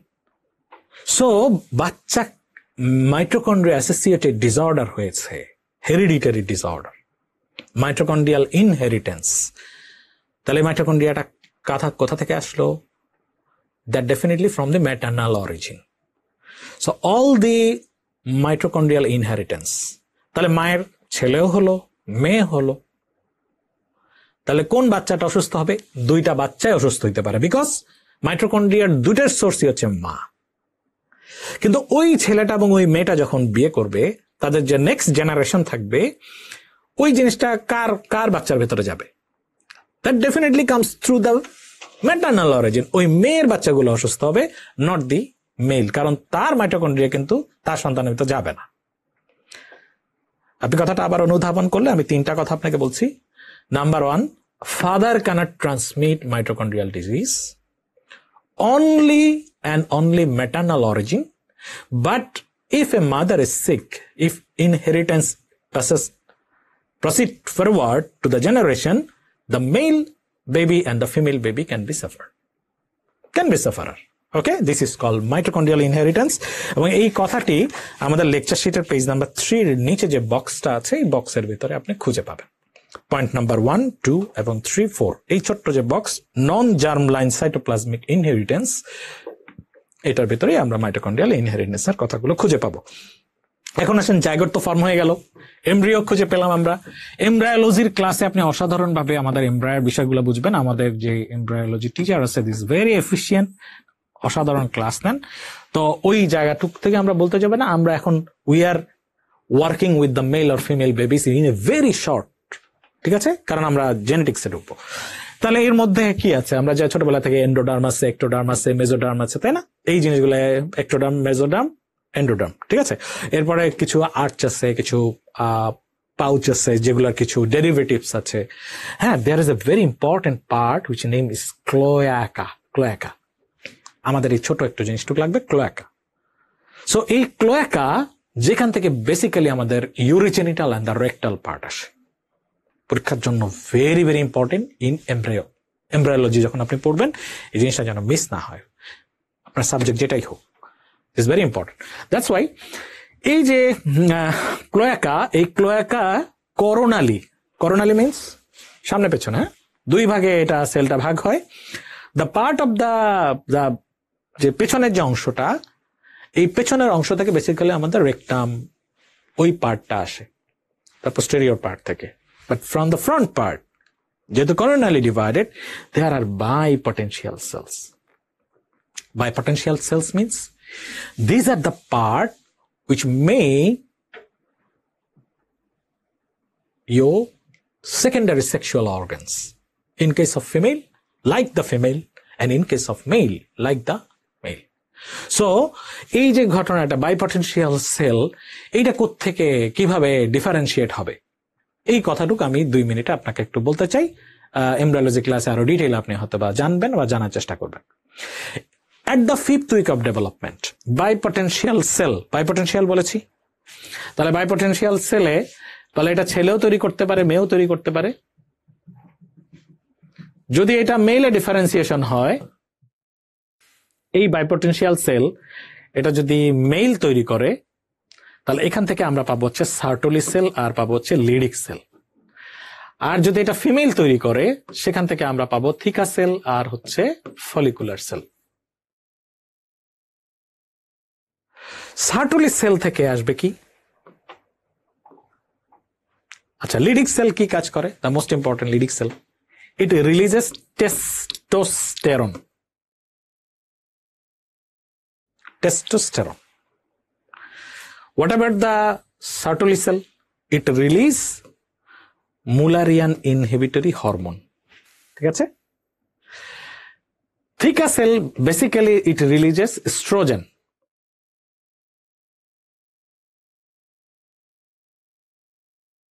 And other related hormones are released from the follicular cells.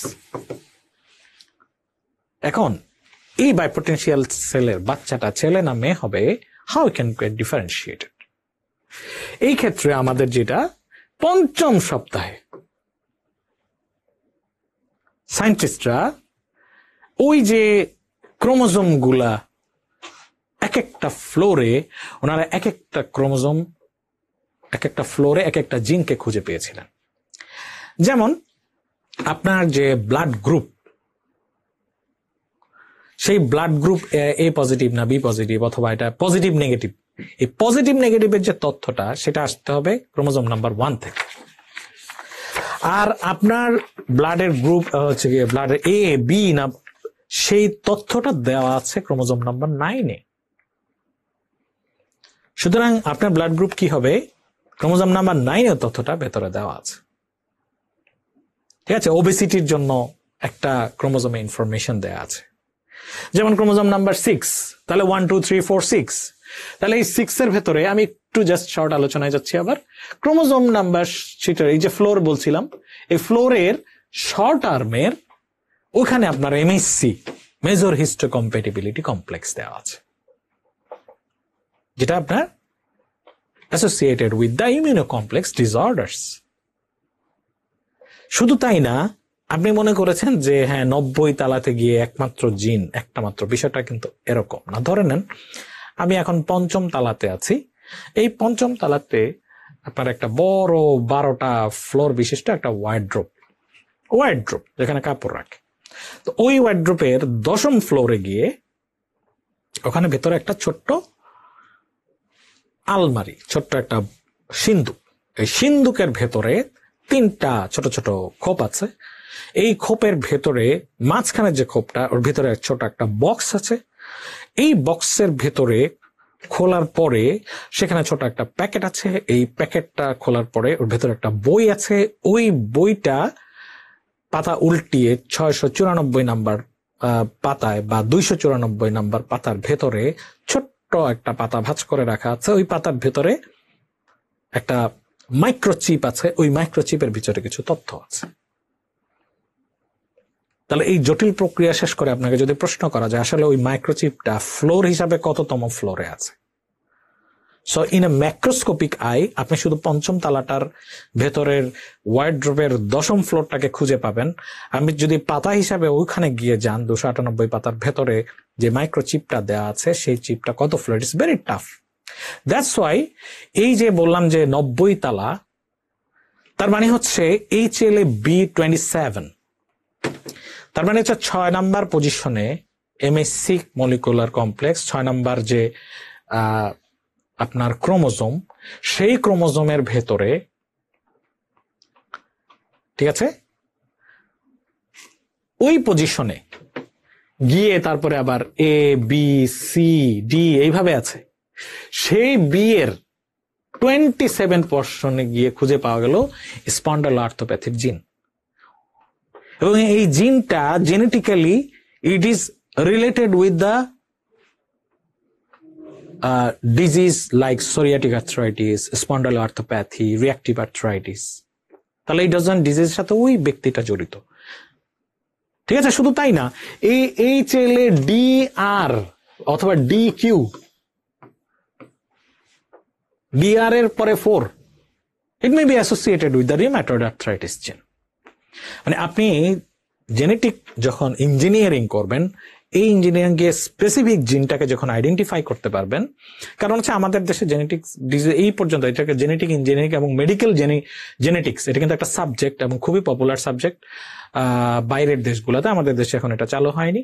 So এই medical genetics এর কাজ হচ্ছে ওই genetic জায়গা থেকে তার সংকেতটা বের করে প্রবলেমটা আইডেন্টিফাই করে যে এটি কি ট্রিটেবল অর আনট্রিটেবল। অথবা ইঞ্জিনিয়ারিং করে আমরা যদি যেই মাটা বা বাবাটা আগের থেকে অসুস্থ, তাদের বাচ্চা অসুস্থতার সম্ভাবনা আছে, সেই জায়গাটা নিয়ে যদি কাজ করতে পারতাম, তাহলে নতুন শিশু কনফিডেন্টলি আমরা ভূমিষ্ঠ করার জন্য তাকে কাউন্সেলিং করতে পারতাম। সো জেনেটিক ইঞ্জিনিয়ারিং কাজ হচ্ছে ওইটা। তো আমি যে কথাটা বলছিলাম, প্রত্যেকটা 1 থেকে 22তম পেয়ার, এদের সবার ভেতরে এই তথ্যগুলা দেয়া আছে। ইভেন ফর দি এক্স, এই এক্স ক্রোমোজোমের ভেতরে কি আছে?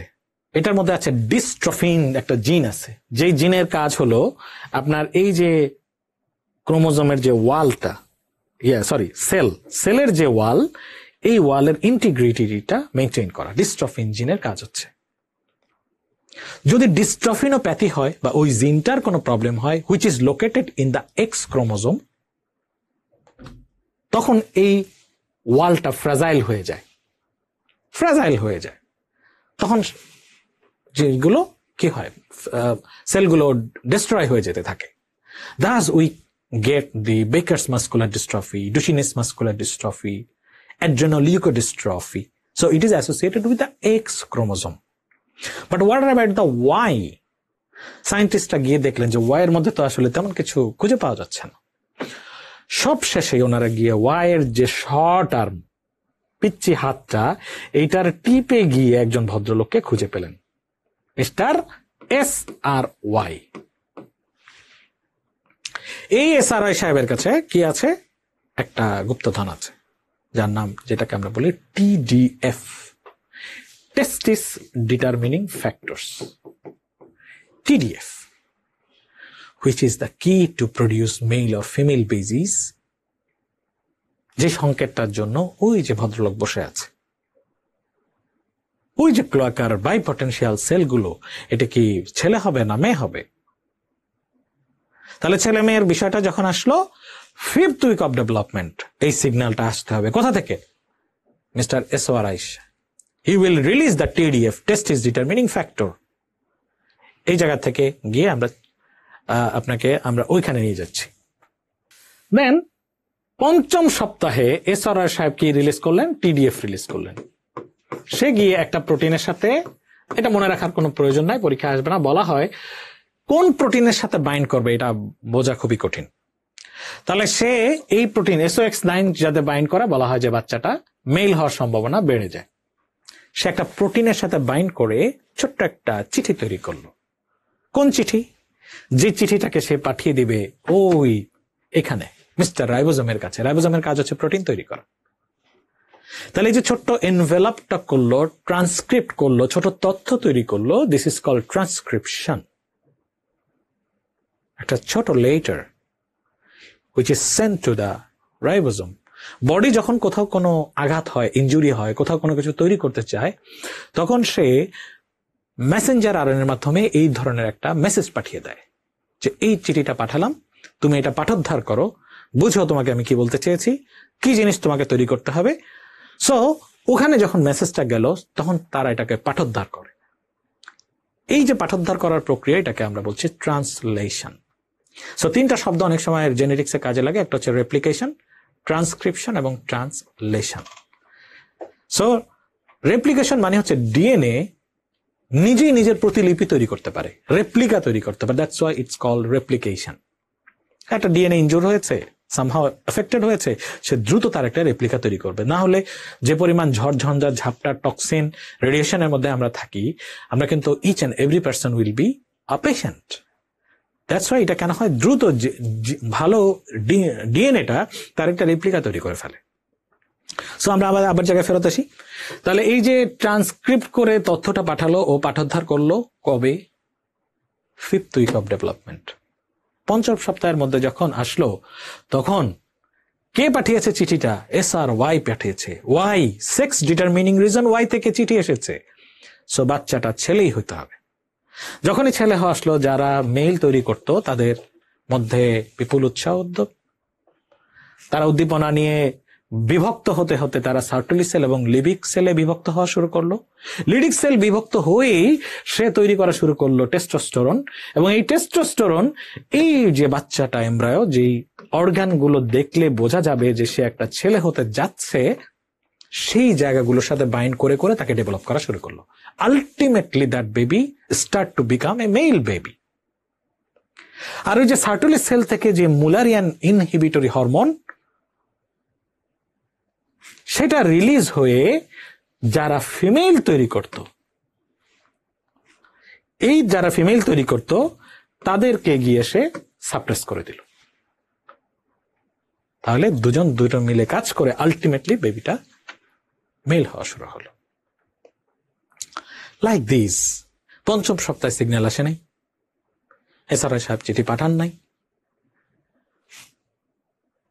6ষ্ঠ সপ্তাহ চলে গেছে, এখন আর চিঠি আসার কোনো সম্ভাবনা নাই। সো গ্র্যাজুয়ালি যারা মেল হতে যাচ্ছিল, they become surprised and oppressed and depressed. They become depressed. So যারা ফিমেল তৈরি হতে যাচ্ছিল, তারা আপার হ্যান্ড হয়ে গেল। And they become happy and become differentiated into theca cell and the follicular cells. So theca cell, follicular cell, যখন theca cell শুরু হয়েই স্ট্রোজেন তৈরি হওয়া শুরু হলো, ফলিকুলার সেল থেকে আদার রিলেটেড হরমোনস গুলা এসে ultimately all are working to make this baby into a female one. So this is the smallest explanation of male or female baby. আমরা যে জায়গাটা যেতে চাচ্ছি, আজকে পরীক্ষা খুব ইম্পর্টেন্ট একটা জায়গা, যেটা অলমোস্ট অল সাবজেক্টের জন্য খুব important, including the paediatrics and the gynae. এই জায়গা থেকে এই যে 5th উইকের মধ্যে ধরেন সিগন্যালটা এসআরআই পাঠিয়েছে, লিডিক সেল তৈরি হয়ে এসে টেস্টোস্টেরন রিলিজ করা শুরু করলো, কিন্তু সার্টুলি সেল ডেভেলপ হওয়ার পরে এমআইপি তৈরি হচ্ছে না, আর মুলানিয়ান ইনহিবিটরি হরমোন তৈরি হচ্ছে না।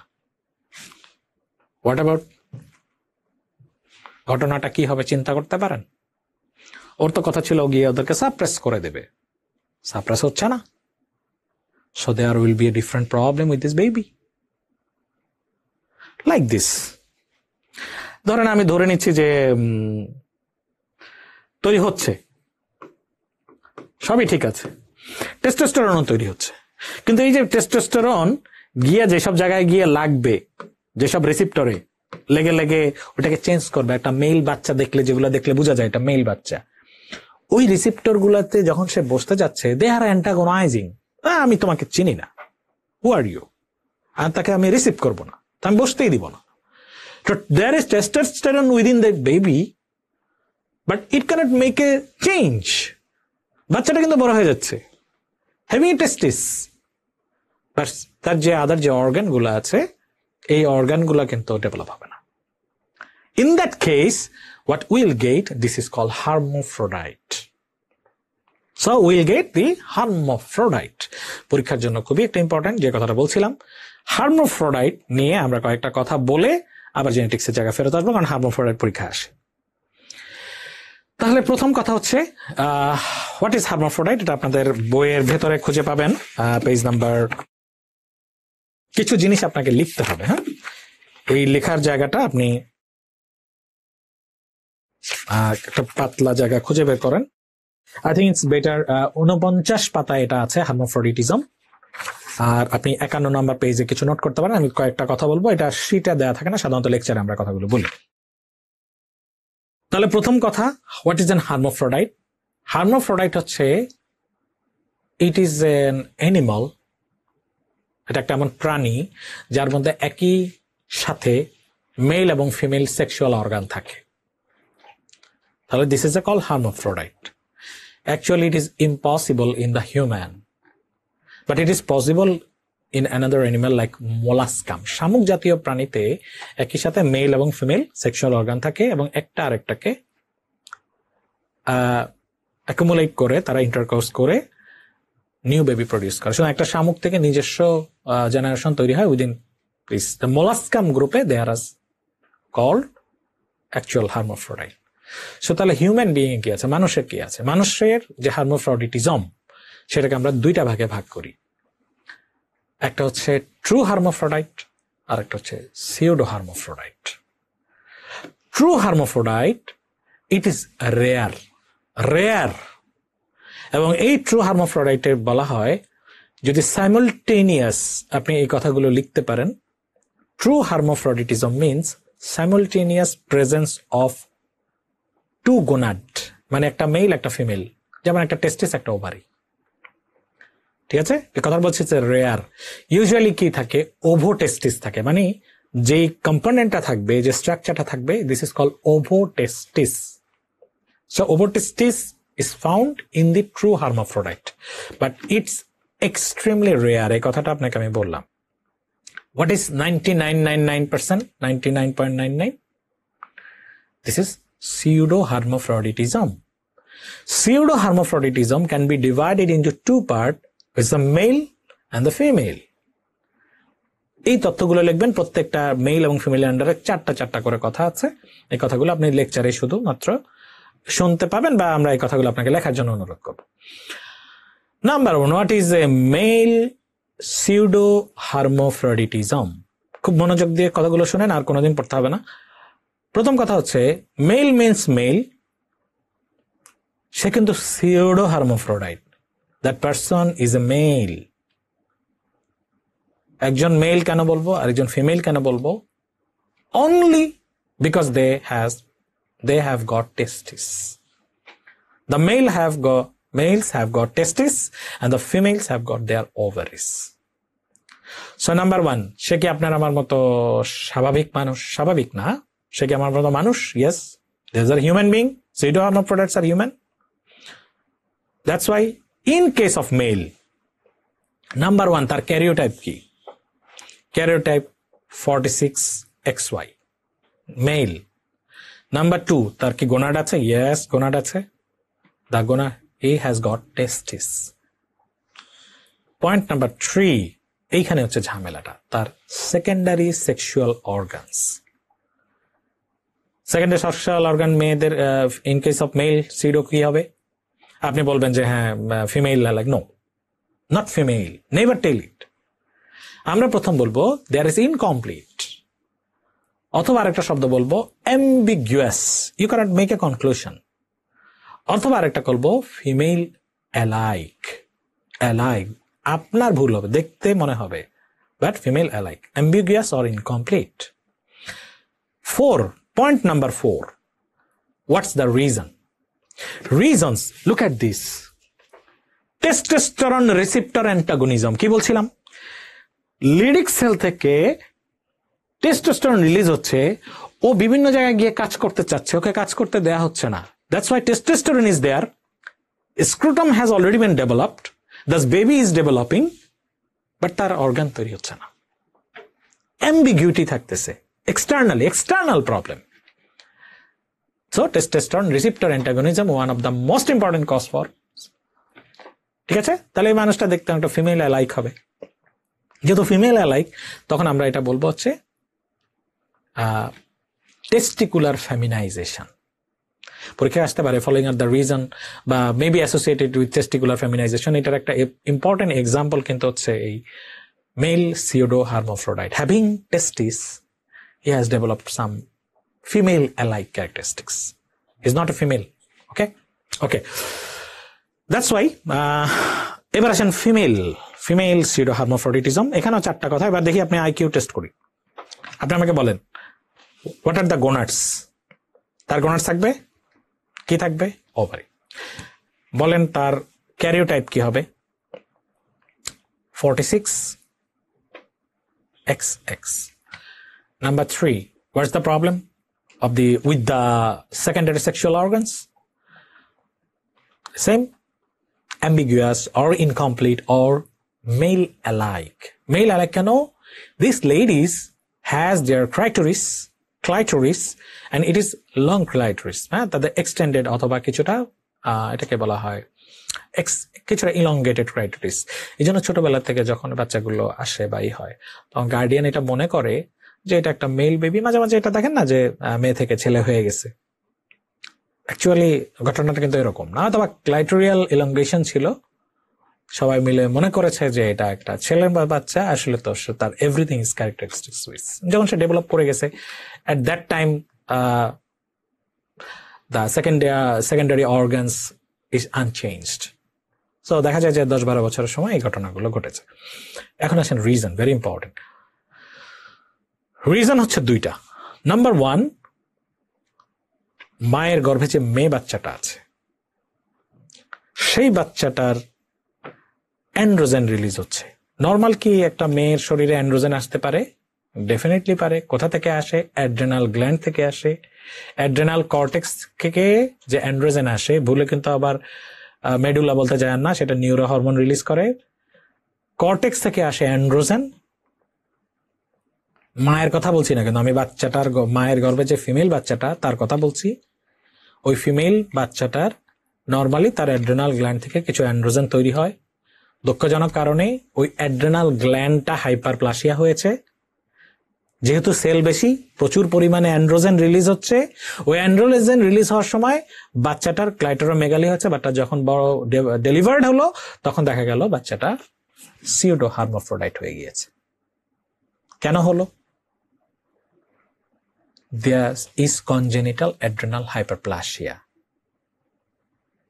কি প্রডিউস হলো? Female pseudo hermaphrodite. ওকে, এই যে নাটকটা হলো, যে ঘটনাটা ঘটলো, যে সমস্যাটা জন্য হলো, পুরো জিনিসটাকে বলা হয় অ্যাড্রেনোজেনিটাল সিনড্রোম। অ্যাড্রেনোজেনিটাল সিনড্রোমের একটি কজ হচ্ছে congenital adrenal hyperplasia, and that may produce female pseudo hermaphrodite. Having ovary, that person has got some male not attitudinal change হতে পারে due to androgen, but এটা একটা pseudo hermaphrodite.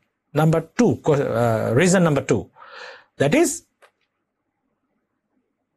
during delivery, during pregnancy of a mother, যার পেটের ভেতর বাচ্চাটা female, সেখানে progestin, administration of progestin in a pregnant mother of a female baby, তার কিন্তু এরকম ক্লাইটোরোমেগালি হয়ে যেতে পারে, অথবা তার সিউডো হার্মাফ্রোডাইট হতে পারে। কেন?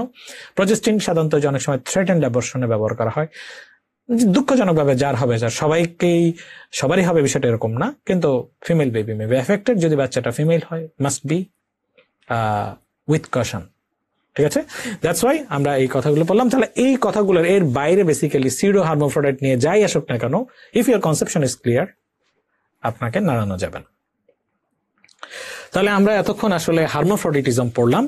আমি আপনাকে সূচিপত্রের ভেতরে যে জিনিসটা নাই, এর বাইরে হার্মাফ্রোডিটিজমটা, এটা একটা ট্রিপল স্টার প্রশ্ন, খুবই ইম্পর্টেন্ট। এই কথাগুলো যদি আপনি নোট করে থাকেন বাই দিস টাইম, এবং আপনার একবার লাইনগুলো পড়ে ফেললে আশা করি হার্মাফ্রোডিটিজম ক্লিয়ার হয়ে যাবে। ওকে, তাহলে আমরা হার্মাফ্রোডিটিজম নিয়ে জানলাম। এর ভেতরে চলেন আমরা আবার একটু মাইটোসিসের মধ্যে যাই। জেনেটিক ডিসঅর্ডার বোর্ডের মধ্যেই আছি, আমরা একটু পরে বইয়ের ভেতরে ঢুকবো। রাইট নাও আমরা এখন জেনেটিক্স এর আরেকটা ইম্পর্টেন্ট পার্টে। তাহলে এতক্ষণ আমরা জানলাম হাউ হার্মাফ্রোডাইটস আর সিডো হার্মাফ্রোডাইটস আর মেড। একটা কথা আপনাদেরকে বলে রাখি, don't never love with the pseudo hermaphrodite people. আপনি একটা জিনিস চিন্তা করে দেখেন যে এই যে আমরা যে সুস্থ হচ্ছি, এই যে সার্টুলি সেল বা লিডিক সেলের বা টেস্টোস্টেরন অ্যান্টাগনিজম হলো, এটার জন্য তো ওই মানুষটা দায়ী না আসলে।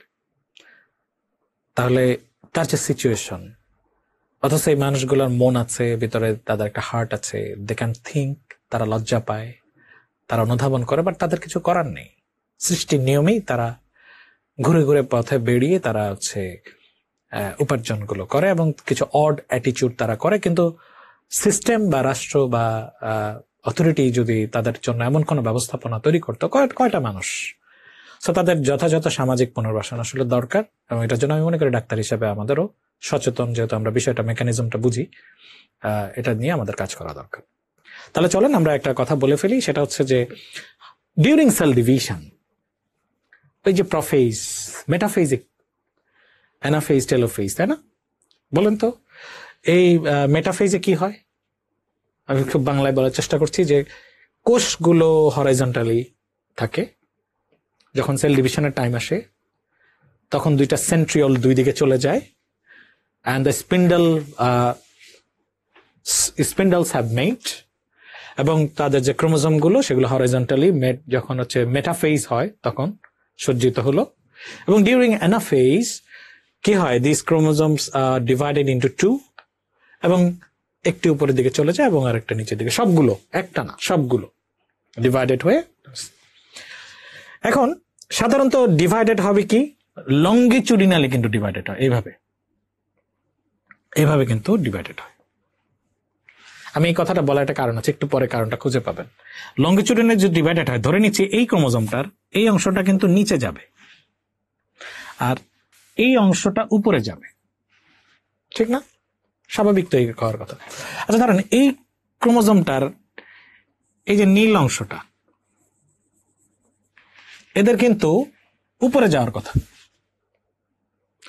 কোন কারণে এটা ডিভাইডেশনটা হরাইজন্টালি হয়েছে এইভাবে, তাহলে লঙ্গিচুডাল না হয়ে ট্রান্সভার্সলি হয়েছে কাটটা। আমি ওখানে যাবো একটু পরে, আবার এই কথাটা বুঝে নেন।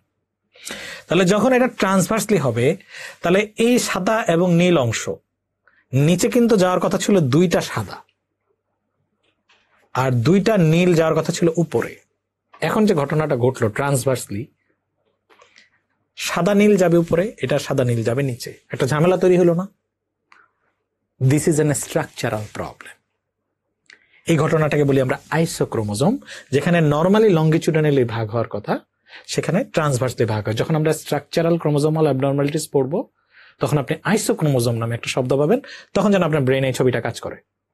Instead of longitudinal division there is transverse division. বাদ দেন, এই চ্যাপ্টার ক্লোজ। এখন আমরা যেখানে বলছিলাম, আমরা ছিলাম মেটাফেজে। এই মেটাফেজ থেকে অ্যানাফেজে সমস্ত the chromatids are divided, and the individual যে ক্রোমাটিড গুলো তারা তাদের কোন দিকে যাবে, টুয়ার্ডস দি সেন্ট্রিওল, ঠিক না? একদম তাদের যে প্রান্ত, দুইটা পোলের দিকে চলে যাবে, এবং that we will get two cells, দুইটা ডটার নতুন আনকোরা ঝকঝকে দুইটা সেল পাবো। সো যখন দুইটা নতুন সেল পাবো, এই সেলগুলো কি হ্যাপ্লয়েড না ডিপ্লয়েড? আপনার কাছে কি মনে হয়? Never tell haploid. মায়োসিসের এন্ড প্রোডাক্ট হচ্ছে হ্যাপ্লয়েড এন, মানে 23।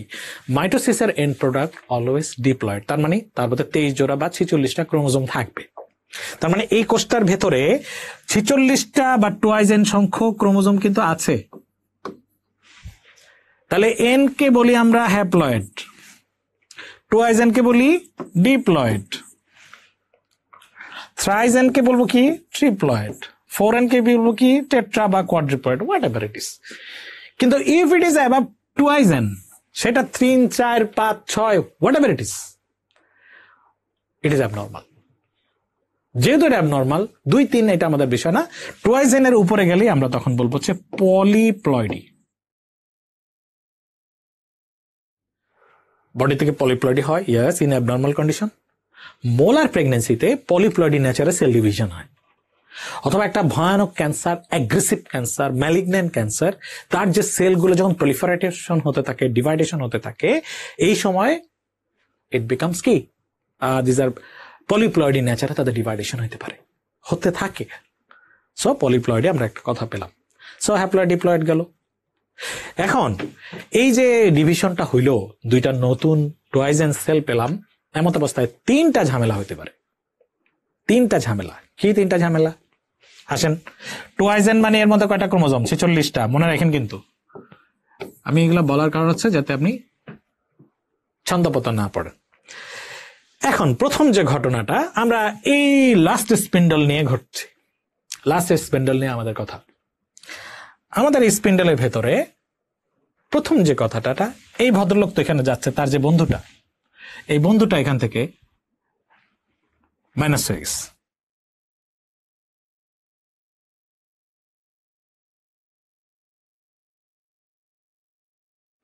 শুধুমাত্র এ গেছে, তার ওই অংশটা somehow it has been deleted or destroyed, নষ্ট হয়ে গেছে। এখানে বসে সেটা নষ্ট হয়ে গেছে। তাহলে কি ঘটনাটা ঘটলো? সব নিচের দিকে আপনি 46টা টুয়াইজেন পেলেন, কিন্তু এখান থেকে তো টুয়াইজেন থেকে একটা কম হয়ে গেল। তাহলে কি নর্মাল হলো? নাম্বার 2, এইখানে এই ভদ্রলোক তো রওনা করছেন, সে তাড়াতাড়ি পৌঁছাইতে হবে এখানে। মাইটোসিসের টাইম ইজ ভেরি লিমিটেড। 2 থেকে 2.5 ঘন্টার মধ্যে মাইটোসিসের টোটাল প্রক্রিয়াটা সম্পন্ন হয়ে যেতে হবে। এর মধ্যে যদি কোনো দ্বিধা বিভক্তি হয়, বা এই যে এবারটা এখানে বসে আছে,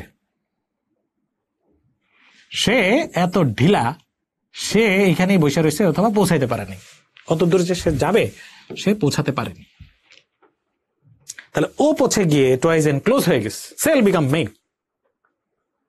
হ্যাঁ, এটা ইট হ্যাজ প্রডিউসড, বাট এখানেও প্রোডাকশন হলো, একটা ক্রোমোজোম কম পড়ে গেল। এই যে ক্রোমোজোমটা কম পড়ে গেল, ঝামেলা হলো। ঝামেলা কি? টুয়াইজেন থেকে একটা কম, মানে 45টা। Number 3, problem number 3। Problem number 3তে এখানে একটা মধুর সমস্যা। সেটা হলো, এই যে তারা 2 বন্ধু, এদের তো কথা ছিল তারা 2 দিকে যাবে, কিন্তু এরা একজন আরেকজন তারা বিচ্ছিন্ন হতে পারে নাই। এরা কি করেছে? সবাই মিলে এই 2 জনই একদিকে রওনা করছে। বন্ধুকে নিয়ে সে একদিকে চলে আসছে। এখন আরেকটা নতুন ঝামেলা তৈরি হলো। ও তো তার বন্ধুকে টেনে নিয়ে আসছে, তাহলে টুয়াইজেনের থেকে একটা বেশি হয়ে গেল। আর ওখানে যে যাওয়ার কথা ছিল, সে কি যেতে পারলো? সে কিন্তু যেতে পারেনি। তাহলে ওইখানে কিন্তু আবার একটা ঘাটতি হয়ে গেল, একটা কমপ্লেক্স সিচুয়েশন তৈরি হলো। আচ্ছা, এটাকে আমরা সিম্পলিফাই করি। নাম্বার 1, প্রথম ঘটনার কি করেছিল? এখানে সে নষ্ট হয়ে গিয়েছিল। তো নষ্ট হয়ে যাওয়ার কারণে কি হলো?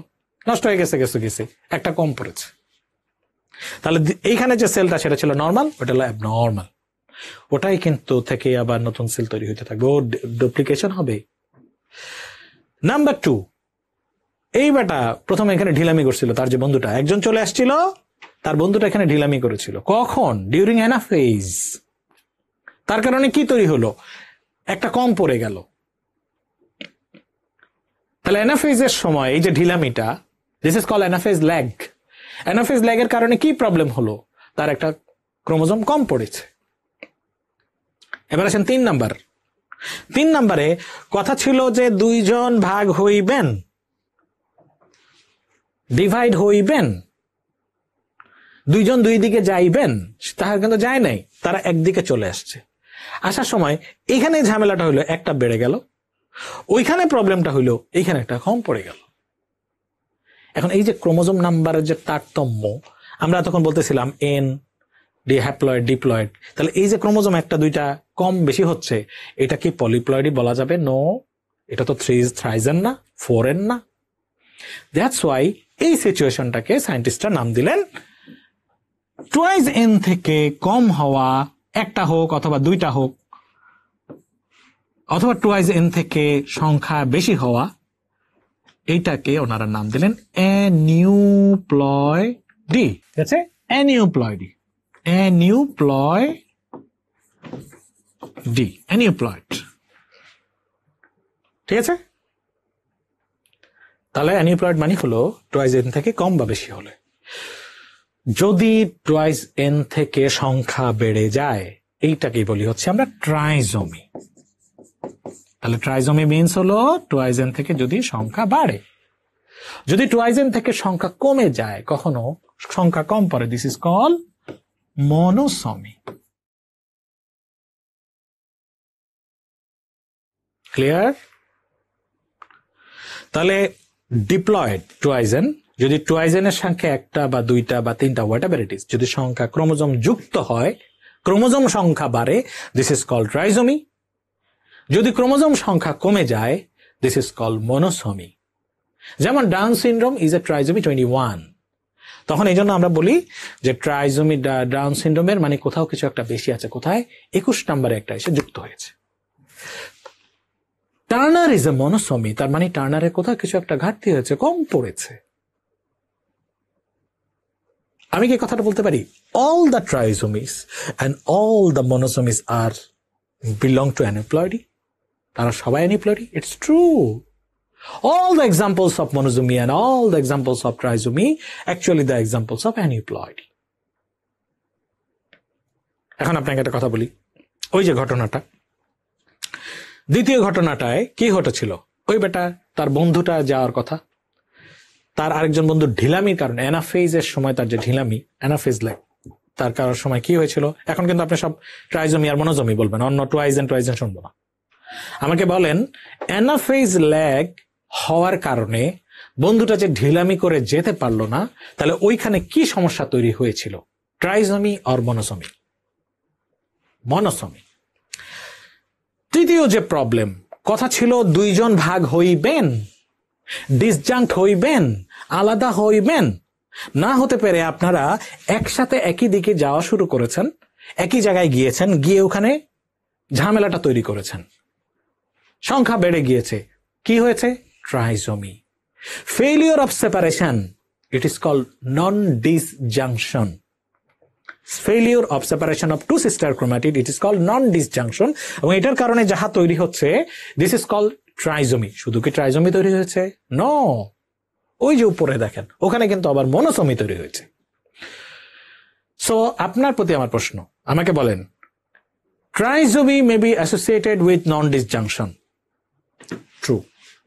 ট্রাইজমি এটার জন্য হতে পারে। Non disjunction may be associated with monosomy. This is true. তাহলে this is actually the most important. পরীক্ষায় যদি ট্রাইজমি, মনোজমি, অ্যানিপ্লয়েডির কোনো কজ আপনার কাছে আসে, সিঙ্গেল বেসড যদি কোনো প্রশ্ন থাকে, আপনি খুঁজবেন নন ডিসজাংশন আছে কিনা। ডাউন সিনড্রোমের পেছনে 94% কেসে ঘটনাটা ঘটে হচ্ছে এই নন ডিসজাংশনের জন্য। কিন্তু অ্যানাফেজ ল্যাগের কারণে কি ট্রাইজমি তৈরি হবে? যদি বুঝে থাকেন আপনি পেরে যাবেন, আর যদি না বুঝে থাকেন তাহলে তো আমার জন্য কষ্ট। তাহলে অ্যানাফেজ ল্যাগের জন্য শুধুমাত্র মনোসমি তৈরি হবে। It is not associated with the trisomy, কারণ এতে সংখ্যা বাড়ে না। ক্লিয়ার? এখন এই যে আপনার মনের মধ্যে এই যে একটা যে আসলো, কি এই যে ট্রাইজমির সময় যে ধরে নিয়ে আসলো, টুয়াইজেনের সাথে একটা যুক্ত হলো, সে কি করবে? একটা ক্রোমোজোমের কি পাওয়ার আছে? আপনি can you imagine in Down syndrome the whole world is different from that baby. একটা মাত্র ক্রোমোজোম তার কাছে এসেছে, অতিরিক্ত 21 নম্বরে বসে। That's why the baby has changed. তার শরীরের ভেতরে নতুন একটা আবহ তৈরি হয়েছে। তার ফ্রন্টাল বসিং, তার ম্যাক্রোগ্লসিয়া, মেন্টালি রিটার্ডেড 99% বেবি, তার পামার সিমিয়ান ক্রিজেস, তার জিআই প্রবলেম, তার আম্বিলিক্যাল হার্নিয়া, তার কনজেনিটাল হার্ট ডিজিজ, টেট্রালজি অফ ফ্যালক্স, তার হার্টের ওয়াল ফুটো, অনেক লটস অফ বেবিজ আর দেয়ার। সে একটা খর্বাকায় মানুষ। কেন হলো? একটা মাত্র ক্রোমোজোম এসে তার শরীরের ভেতরে একটা আলাদা ওয়াল তৈরি করেছে। এই যে একটা মাত্র ক্রোমোজোম যে তৈরি করেছে, this is call mosaicism in a floor. আপনাদের বাড়িতে কি হয়? ফ্লোরের উপরে টাইলস থাকে বা মোজাইক থাকে, আপনি কিন্তু মূল টাইলসটাকে দেখেন না, সেই মোজাইকটা পুরো ফ্লোরটাকে হাইড করে দেয়, মনে হচ্ছে এটাই পুরো ফ্লোরটা এটা দিয়ে তৈরি। That's the same thing which is happen in the trisomy. This is called mosaicism, which usually occurs in the genetic disorders. তাহলে আগের যুগে তো মোজাইক ছিল বলে নাম দিছে মোজাইসিজম, এই যুগে হয়তো বা থাকলে টাইলসিজম নাম দিত। Okay, so we have got the mosaicism. এখন আসেন এই যে what about the trisomy, Turner syndrome. টার্নারের গোনাডস একটা এক্স আছে আর একটা নাই, 45X। তাহলে ওই যে একটা এক্স নাই বা তার একটা কনক্লুশনটা হয় নাই, দ্যাটস ওয়াই মেয়েটা ইজ সো সাফারার। তার phenotypically female but under develop female. তার সারাটা জীবন তার অ্যামনোরিয়া থাকবে, he never can be a mother. তার ওভারিয়ান ডিসজেনেসিস হবে, তার কনজেনিটাল হার্ট ডিজিজ নিয়ে থাকবে, তার বাইকাসপিড অ্যাওর্টিক ভালভ নিয়ে প্রবলেম, তার coarctation of the aorta problem, এই কনজেনিটাল হার্ট ডিজিজ নিয়ে সে ডাক্তারের কাছে যাবে। That's why the life become ruins. কেন? তাহলে এই যে প্রবলেমগুলো হচ্ছে, দিস আর কল্ড মোজাইসিজম। ঠিক আছে, সো এই ধরনের ঘটনাগুলো। এখন আপনাকে আমি বলি, আপনার মনের মধ্যে প্রশ্ন জাগতে পারে যে ট্রাইজোমি যখন নন ডিসজাংশন হলো, তাহলে কি একটা বাচ্চা টুইন বাচ্চা হইলে ট্রাইজোমি আর একটা বাচ্চা মনোসোমি হইতেই পারে। কপাল খারাপ থাকলে, যদি বেশি খারাপ থাকে, নর্মালি বাচ্চা তো একটা হবে, একটা অ্যাবলিশ হয়ে যাবে আর একটা বাচ্চা হবে। ঠিক আছে, যদি নন ডিসজাংশনের ক্ষেত্রে এটা হয়, তাহলে বাচ্চাটা ট্রাইজোমি বাচ্চা হবে, ওইটা হইলে বাচ্চা মনোসোমি হয়ে যেতে পারে, হতেই পারে। But twin baby very very very very rare. একটা কথা মনে রাখবেন, body has its own signal for screening of A healthy baby. Sometimes lots of mother, few of you, অনেক ডক্টর আছে, they suffer from spontaneous abortion. ঠিক আছে, most of the cases of the abortion, spontaneous abortion, আমাদের দেশে তার postmortem করার সুযোগ নাই। যদি অটোপসি করতে পারতাম, মানে মানুষই পোস্টমর্টেম করা ঝামেলা হয়েছে, তাই না? তো ওইসব এক্সপেলড সাবস্টেন্স কে অটোপসি করবে? কিন্তু যদি দেখা যেত এগুলো জেনেটিক টেস্ট করে, দেখতে পেতেন যে বেশিরভাগ কিন্তু বাচ্চা সামহাউ জেনেটিক ডিসঅর্ডার্স যে বেবিগুলো সাধারণত বডি যখন এটা বড় হতে থাকে, body try to resist with this whole mechanism. সে অলিগোহাইড্রোমনিয়াস করবে, সে পানি বাড়তে দিবে না, সে সামহাউ এটাকে এক্সপেল করতে চাবে, হস্টাইল অ্যাটিটিউড শো করবে এবং একটা পর্যায়ে তাকে এক্সপেল করে দেয়। সো লটস অফ, আপনি যখন কোনো একটা মাকে কাউন্সেলিং করবেন অথবা এটা নিয়ে কথা বলবেন, আপনি তাকে এটা বলবেন, sometimes all spontaneous abortion are not curse, but baby blessings. That sometimes are blazings. না, আমি বারবার, অনেকের ইমিউনোলজিক্যাল ডিসঅর্ডার থাকে, বারবার হতে থাকে, দ্যাটস সাম ডিফারেন্ট ইস্যুস, কারণ তার ওটা নেয়ার মতো ক্যাপাসিটি নাই। বাট কিছু কিছু ক্ষেত্রে ইট মে বি ব্লেজিংস, আমি আপনি জানি না। That's why you will make your patient counselled. Okay, so এটার মধ্যে দিয়ে আমরা আজকে জানলাম what are the monosomy and trisomy and aneuploidy along with the polyploidy and the mosaicism.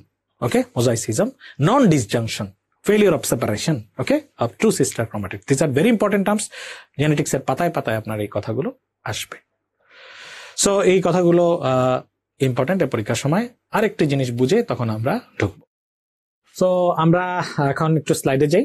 স্লাইডে গিয়ে আপনি এটা দেখবেন যে এর মধ্যে সেলকে এবার একদম ছোটবেলার পর আমি জাস্ট একটু রিক্যাপ করছি। সেলকে ভাঙলে আমরা নিউক্লিয়াস, সাইটোপ্লাজম, সেল মেমব্রেন পাই। সেই নিউক্লিয়াসকে ভাঙলে nucleolus, chromosome, nuclear membrane, nucleoplasm পাই। ক্রোমোজোম আজকের মূল আলোচনার যে উৎস, সেটাকে ভেঙে আমরা পাচ্ছি হচ্ছে ডিএনএ, আরএনএ এবং প্রোটিনস। এই ডিএনএ সেটা একটা ডবল হেলিক্যাল চেইন, আমাদের ব্রেনের মধ্যে সেটেল করার কিছু ইনফরমেশনস, এবং এই ডবল হেলিক্যাল মডেলের ভেতরে একটা ডিঅক্সি রাইবোস সুগার ডুয়েল, ওকে, ডিঅক্সি রাইবোস সুগারের ময়ের মতো থাকে এবং along with the bondage of phosphate chain, এবং সেখানে থাকে হচ্ছে নাইট্রোজেনাস বেস। এই যে nitrogenous base, adenine, guanine, cytosine, thymine, ঠিক আছে, থায়ামিনের বদলে ইউরেসিল থাকে কোথায়? আরএনএ তে, ঠিক আছে। তাহলে এই যে অ্যাডিনিন, গুয়ানিন, এটাকে আমরা এটিজিসি 2 ভাগে ভাগ করেছি, ওকে। তাহলে একটা ডিএনএ আপনি যদি কম্পোনেন্টটা বুঝেন, তাহলে ক্রোমোজোমের ভেতরে 46 ক্রোমোজোম, 23টা পেয়ার, এবং এই this are the chromosomal structures. এই হচ্ছে তার বেসিক স্ট্রাকচার। খুব মনোযোগ যে জিনিসটা দেখেন, it's a double helical model. তাহলে যে রাইবোস সুগারের যে ইয়েটা, সেই স্ট্রাকচারটা থাকে হচ্ছে বাঁকানো ময়ের মতো।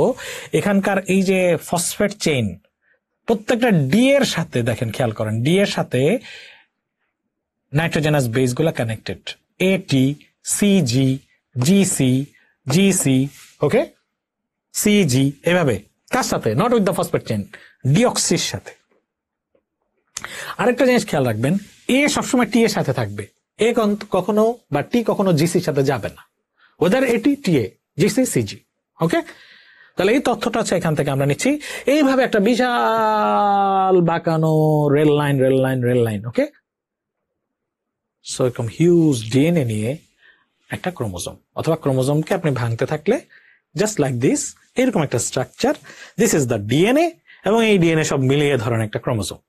এখন এই ডিএনএ এর ভেতর থেকে ধরেন এই বাঁকানো রেল লাইনের ভেতর থেকে আমি এক মুঠো ডিএনএ নিয়ে আসলাম। এটা তো আর শক্ত কিছু না, এটা একটা কেমিক্যাল স্ট্রাকচার। আমি এটাকে এক মুঠো নিলাম। এক মুঠো নেওয়ার পরে এর ভেতর থেকে আপনাকে জাস্ট বলা হলো কি, এক মুঠো ডিএনএ, এক মুঠো থেকে আমি এক চিমটে নিলাম। আগে যে ডিএনএটা এক মুঠো নিয়েছি সেটা নিয়ে আমি একটু কথা বলি। তাহলে এর মধ্যে কি আছে? বাঁকানো রেল লাইনটাকে সোজা করে লিখি, ডিপি, ডিপি, ডিপি, ডিপি, ওকে। ওই নিচে অপোজিটে পিপি, হ্যাঁ,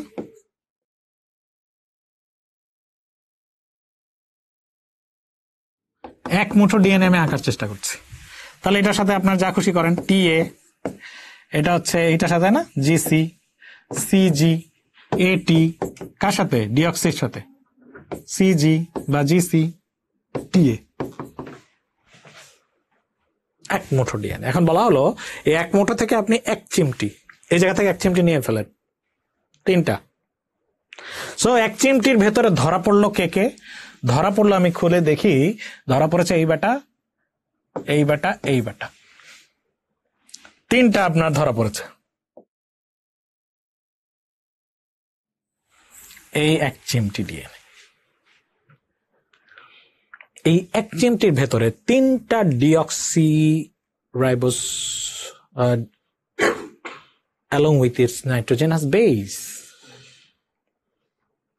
যার ভেতরে আছে টিএ, জিসি, সিজি। এই যে এক চিমটি ডিএনএর ভেতরে করসপন্ডিং 3টা D along with is the nitrogenous base, this is nothing but a gene. এটাই হলো একটা জিন। যেই জিনটা ওই লোকাসে থাকে, যার কাছে একটা অ্যামাইনো অ্যাসিডের সিগন্যাল থাকে, এবং সেই সিগন্যালটাকে কার্যে পরিণত করতে গেলে, একটা ক্যারেক্টারে পরিণত করতে গেলে, একটা অ্যামাইনো অ্যাসিড তৈরি করতে গেলে, তার ঠিক পাশের ফ্ল্যাটে তার একটা বন্ধু লাগবে যার নাম হচ্ছে অ্যালিল। মনে পড়েছে?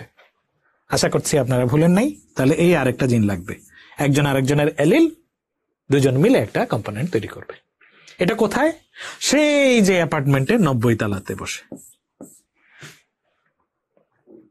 ধরে নিচ্ছি এই 90 তলাতে এর পরের যে ফ্ল্যাটের ভদ্রলোক থাকবেন, পরের 3টা ডি, তাহলে এটা 90 তলায়, তাহলে এটা 89 তলায় আছে তথ্যটা। এরপরে তাহলে 88 তলা, এরপরে তাহলে 87 তলা। এক এক ফ্লোর এক একটা তথ্য। এখন এই যে তথ্যটা আমি এই তথ্য ধরেন একটা বাচ্চা শ্বেতাঙ্গ, ঠিক আছে, শ্বেতাঙ্গ, তার হেয়ার কালার হবে ব্ল্যাক, এটা ব্ল্যাকের তথ্য আছে, মা বাবা দুজনেই ব্ল্যাক, দুজনে যেহেতু শ্বেতাঙ্গ 89 তলায় আছে, তাদের স্কিনের কালার হবে হোয়াইট, হোয়াইট হোয়াইট, মানে যখনই বাবা মা দুজন এসে মিলবে তখনই বাচ্চাটা সাদা বাচ্চা হবে। আইরিশের কালার আছে 88-তে আইরিশ, এরপরে আচ্ছা নেইল ধরে নেন। তাহলে মায়ের কাছ থেকে জিন এসে পাশাপাশি ফ্ল্যাটে বসে তারা বসে এই প্ল্যানটা করবে। এখন এই ধরনের জিনিস যদি আপনাকে লিখতে হয়, ধরেন মিলতে হবে, ব্ল্যাকের সাথে এই পাশেও ব্ল্যাক থাকতে হবে। বিজ্ঞানীরা একটা জিনিস দেখলেন, সেটা হচ্ছে যে এই জেনেটিক্স এর এরকম ডিপি ডিপি যদি লিখতে হয় তাহলে আর ইয়ে করা যাবে না, মানে সারা বইয়ের মধ্যে শুধু এই সংকেতে লিখতে হবে। ওনারা এটাকে সংক্ষেপ করা যায় কিনা দেখেন, ওনারা এই বুদ্ধিটা করলেন। ওনারা দেখলেন যে আসলে পি এর তো বেল নেই, ঠিক আছে, এই পিটাকে ওনারা মাইনাস করে দিলেন, যে সংক্ষেপ করে লেখা যায় কিনা, যত কোনোভাবে সংক্ষেপ করা যায় কিনা, পিটাকে ওনারা হাওয়া করে দিলেন। এরপরে বললেন যে হ্যাঁ, ডি এই নাইট্রোজেনাস বেস দিয়েই তো আসলে মূল চেইনটা বা মূল সিগন্যালিং গুলো হচ্ছে, তাহলে আমরা ডি আছে এটা তুমি বুঝবোই, নাইট্রোজেনাস বেস থাকলেই তো হইলো, আমি ডি দিয়ে বুঝি, ঠিক আছে। এরপরে আবার হঠাৎ করে চিন্তা আসলো, যারে টি মানে তো এ, টি এর সাথে তো এ থাকবে, এটা তো জানি, ওই জি এর সাথে তো সি থাকবে, আমরা জানি, ঠিক আছে, জি এর সাথে সি থাকবে, এটা তো জানি। সুতরাং ওনারা কি করলেন, যদি একটা একটা করে হাওয়া করে দেওয়া যায়, তাহলে যদি টি জি সি থাকে তাহলে কিন্তু বোঝা যাচ্ছে যে এটা আসলে এ টি জি সি সি জি, ঠিক না? তাহলে টি মানে কি বোঝাচ্ছে, T A G C C G is the smallest functional unit of the DNA or the chromosome. তাহলে এই যে তিনটা জিনিস হাওয়া করে দেওয়া হলো, this is called trinucleotide. এইটার নামই হচ্ছে trinucleotide which symbolize a gene. So trinucleotide is nothing but a gene. This is the smallest form of the gene. এখন আসেন, 90 তলায় কে ছিল, ব্ল্যাক, স্কিনের কালার ব্ল্যাক। এবারটা যখন আসতেছে সে কি করছে, এই তার এই ক্ষেত্রে একটা ঘটনা ঘটছে, সে তো ব্ল্যাক আসবে, সে আসছে সাথে তার আরেকটা যমজ ভাইকে নিয়ে আসছে, ব্ল্যাক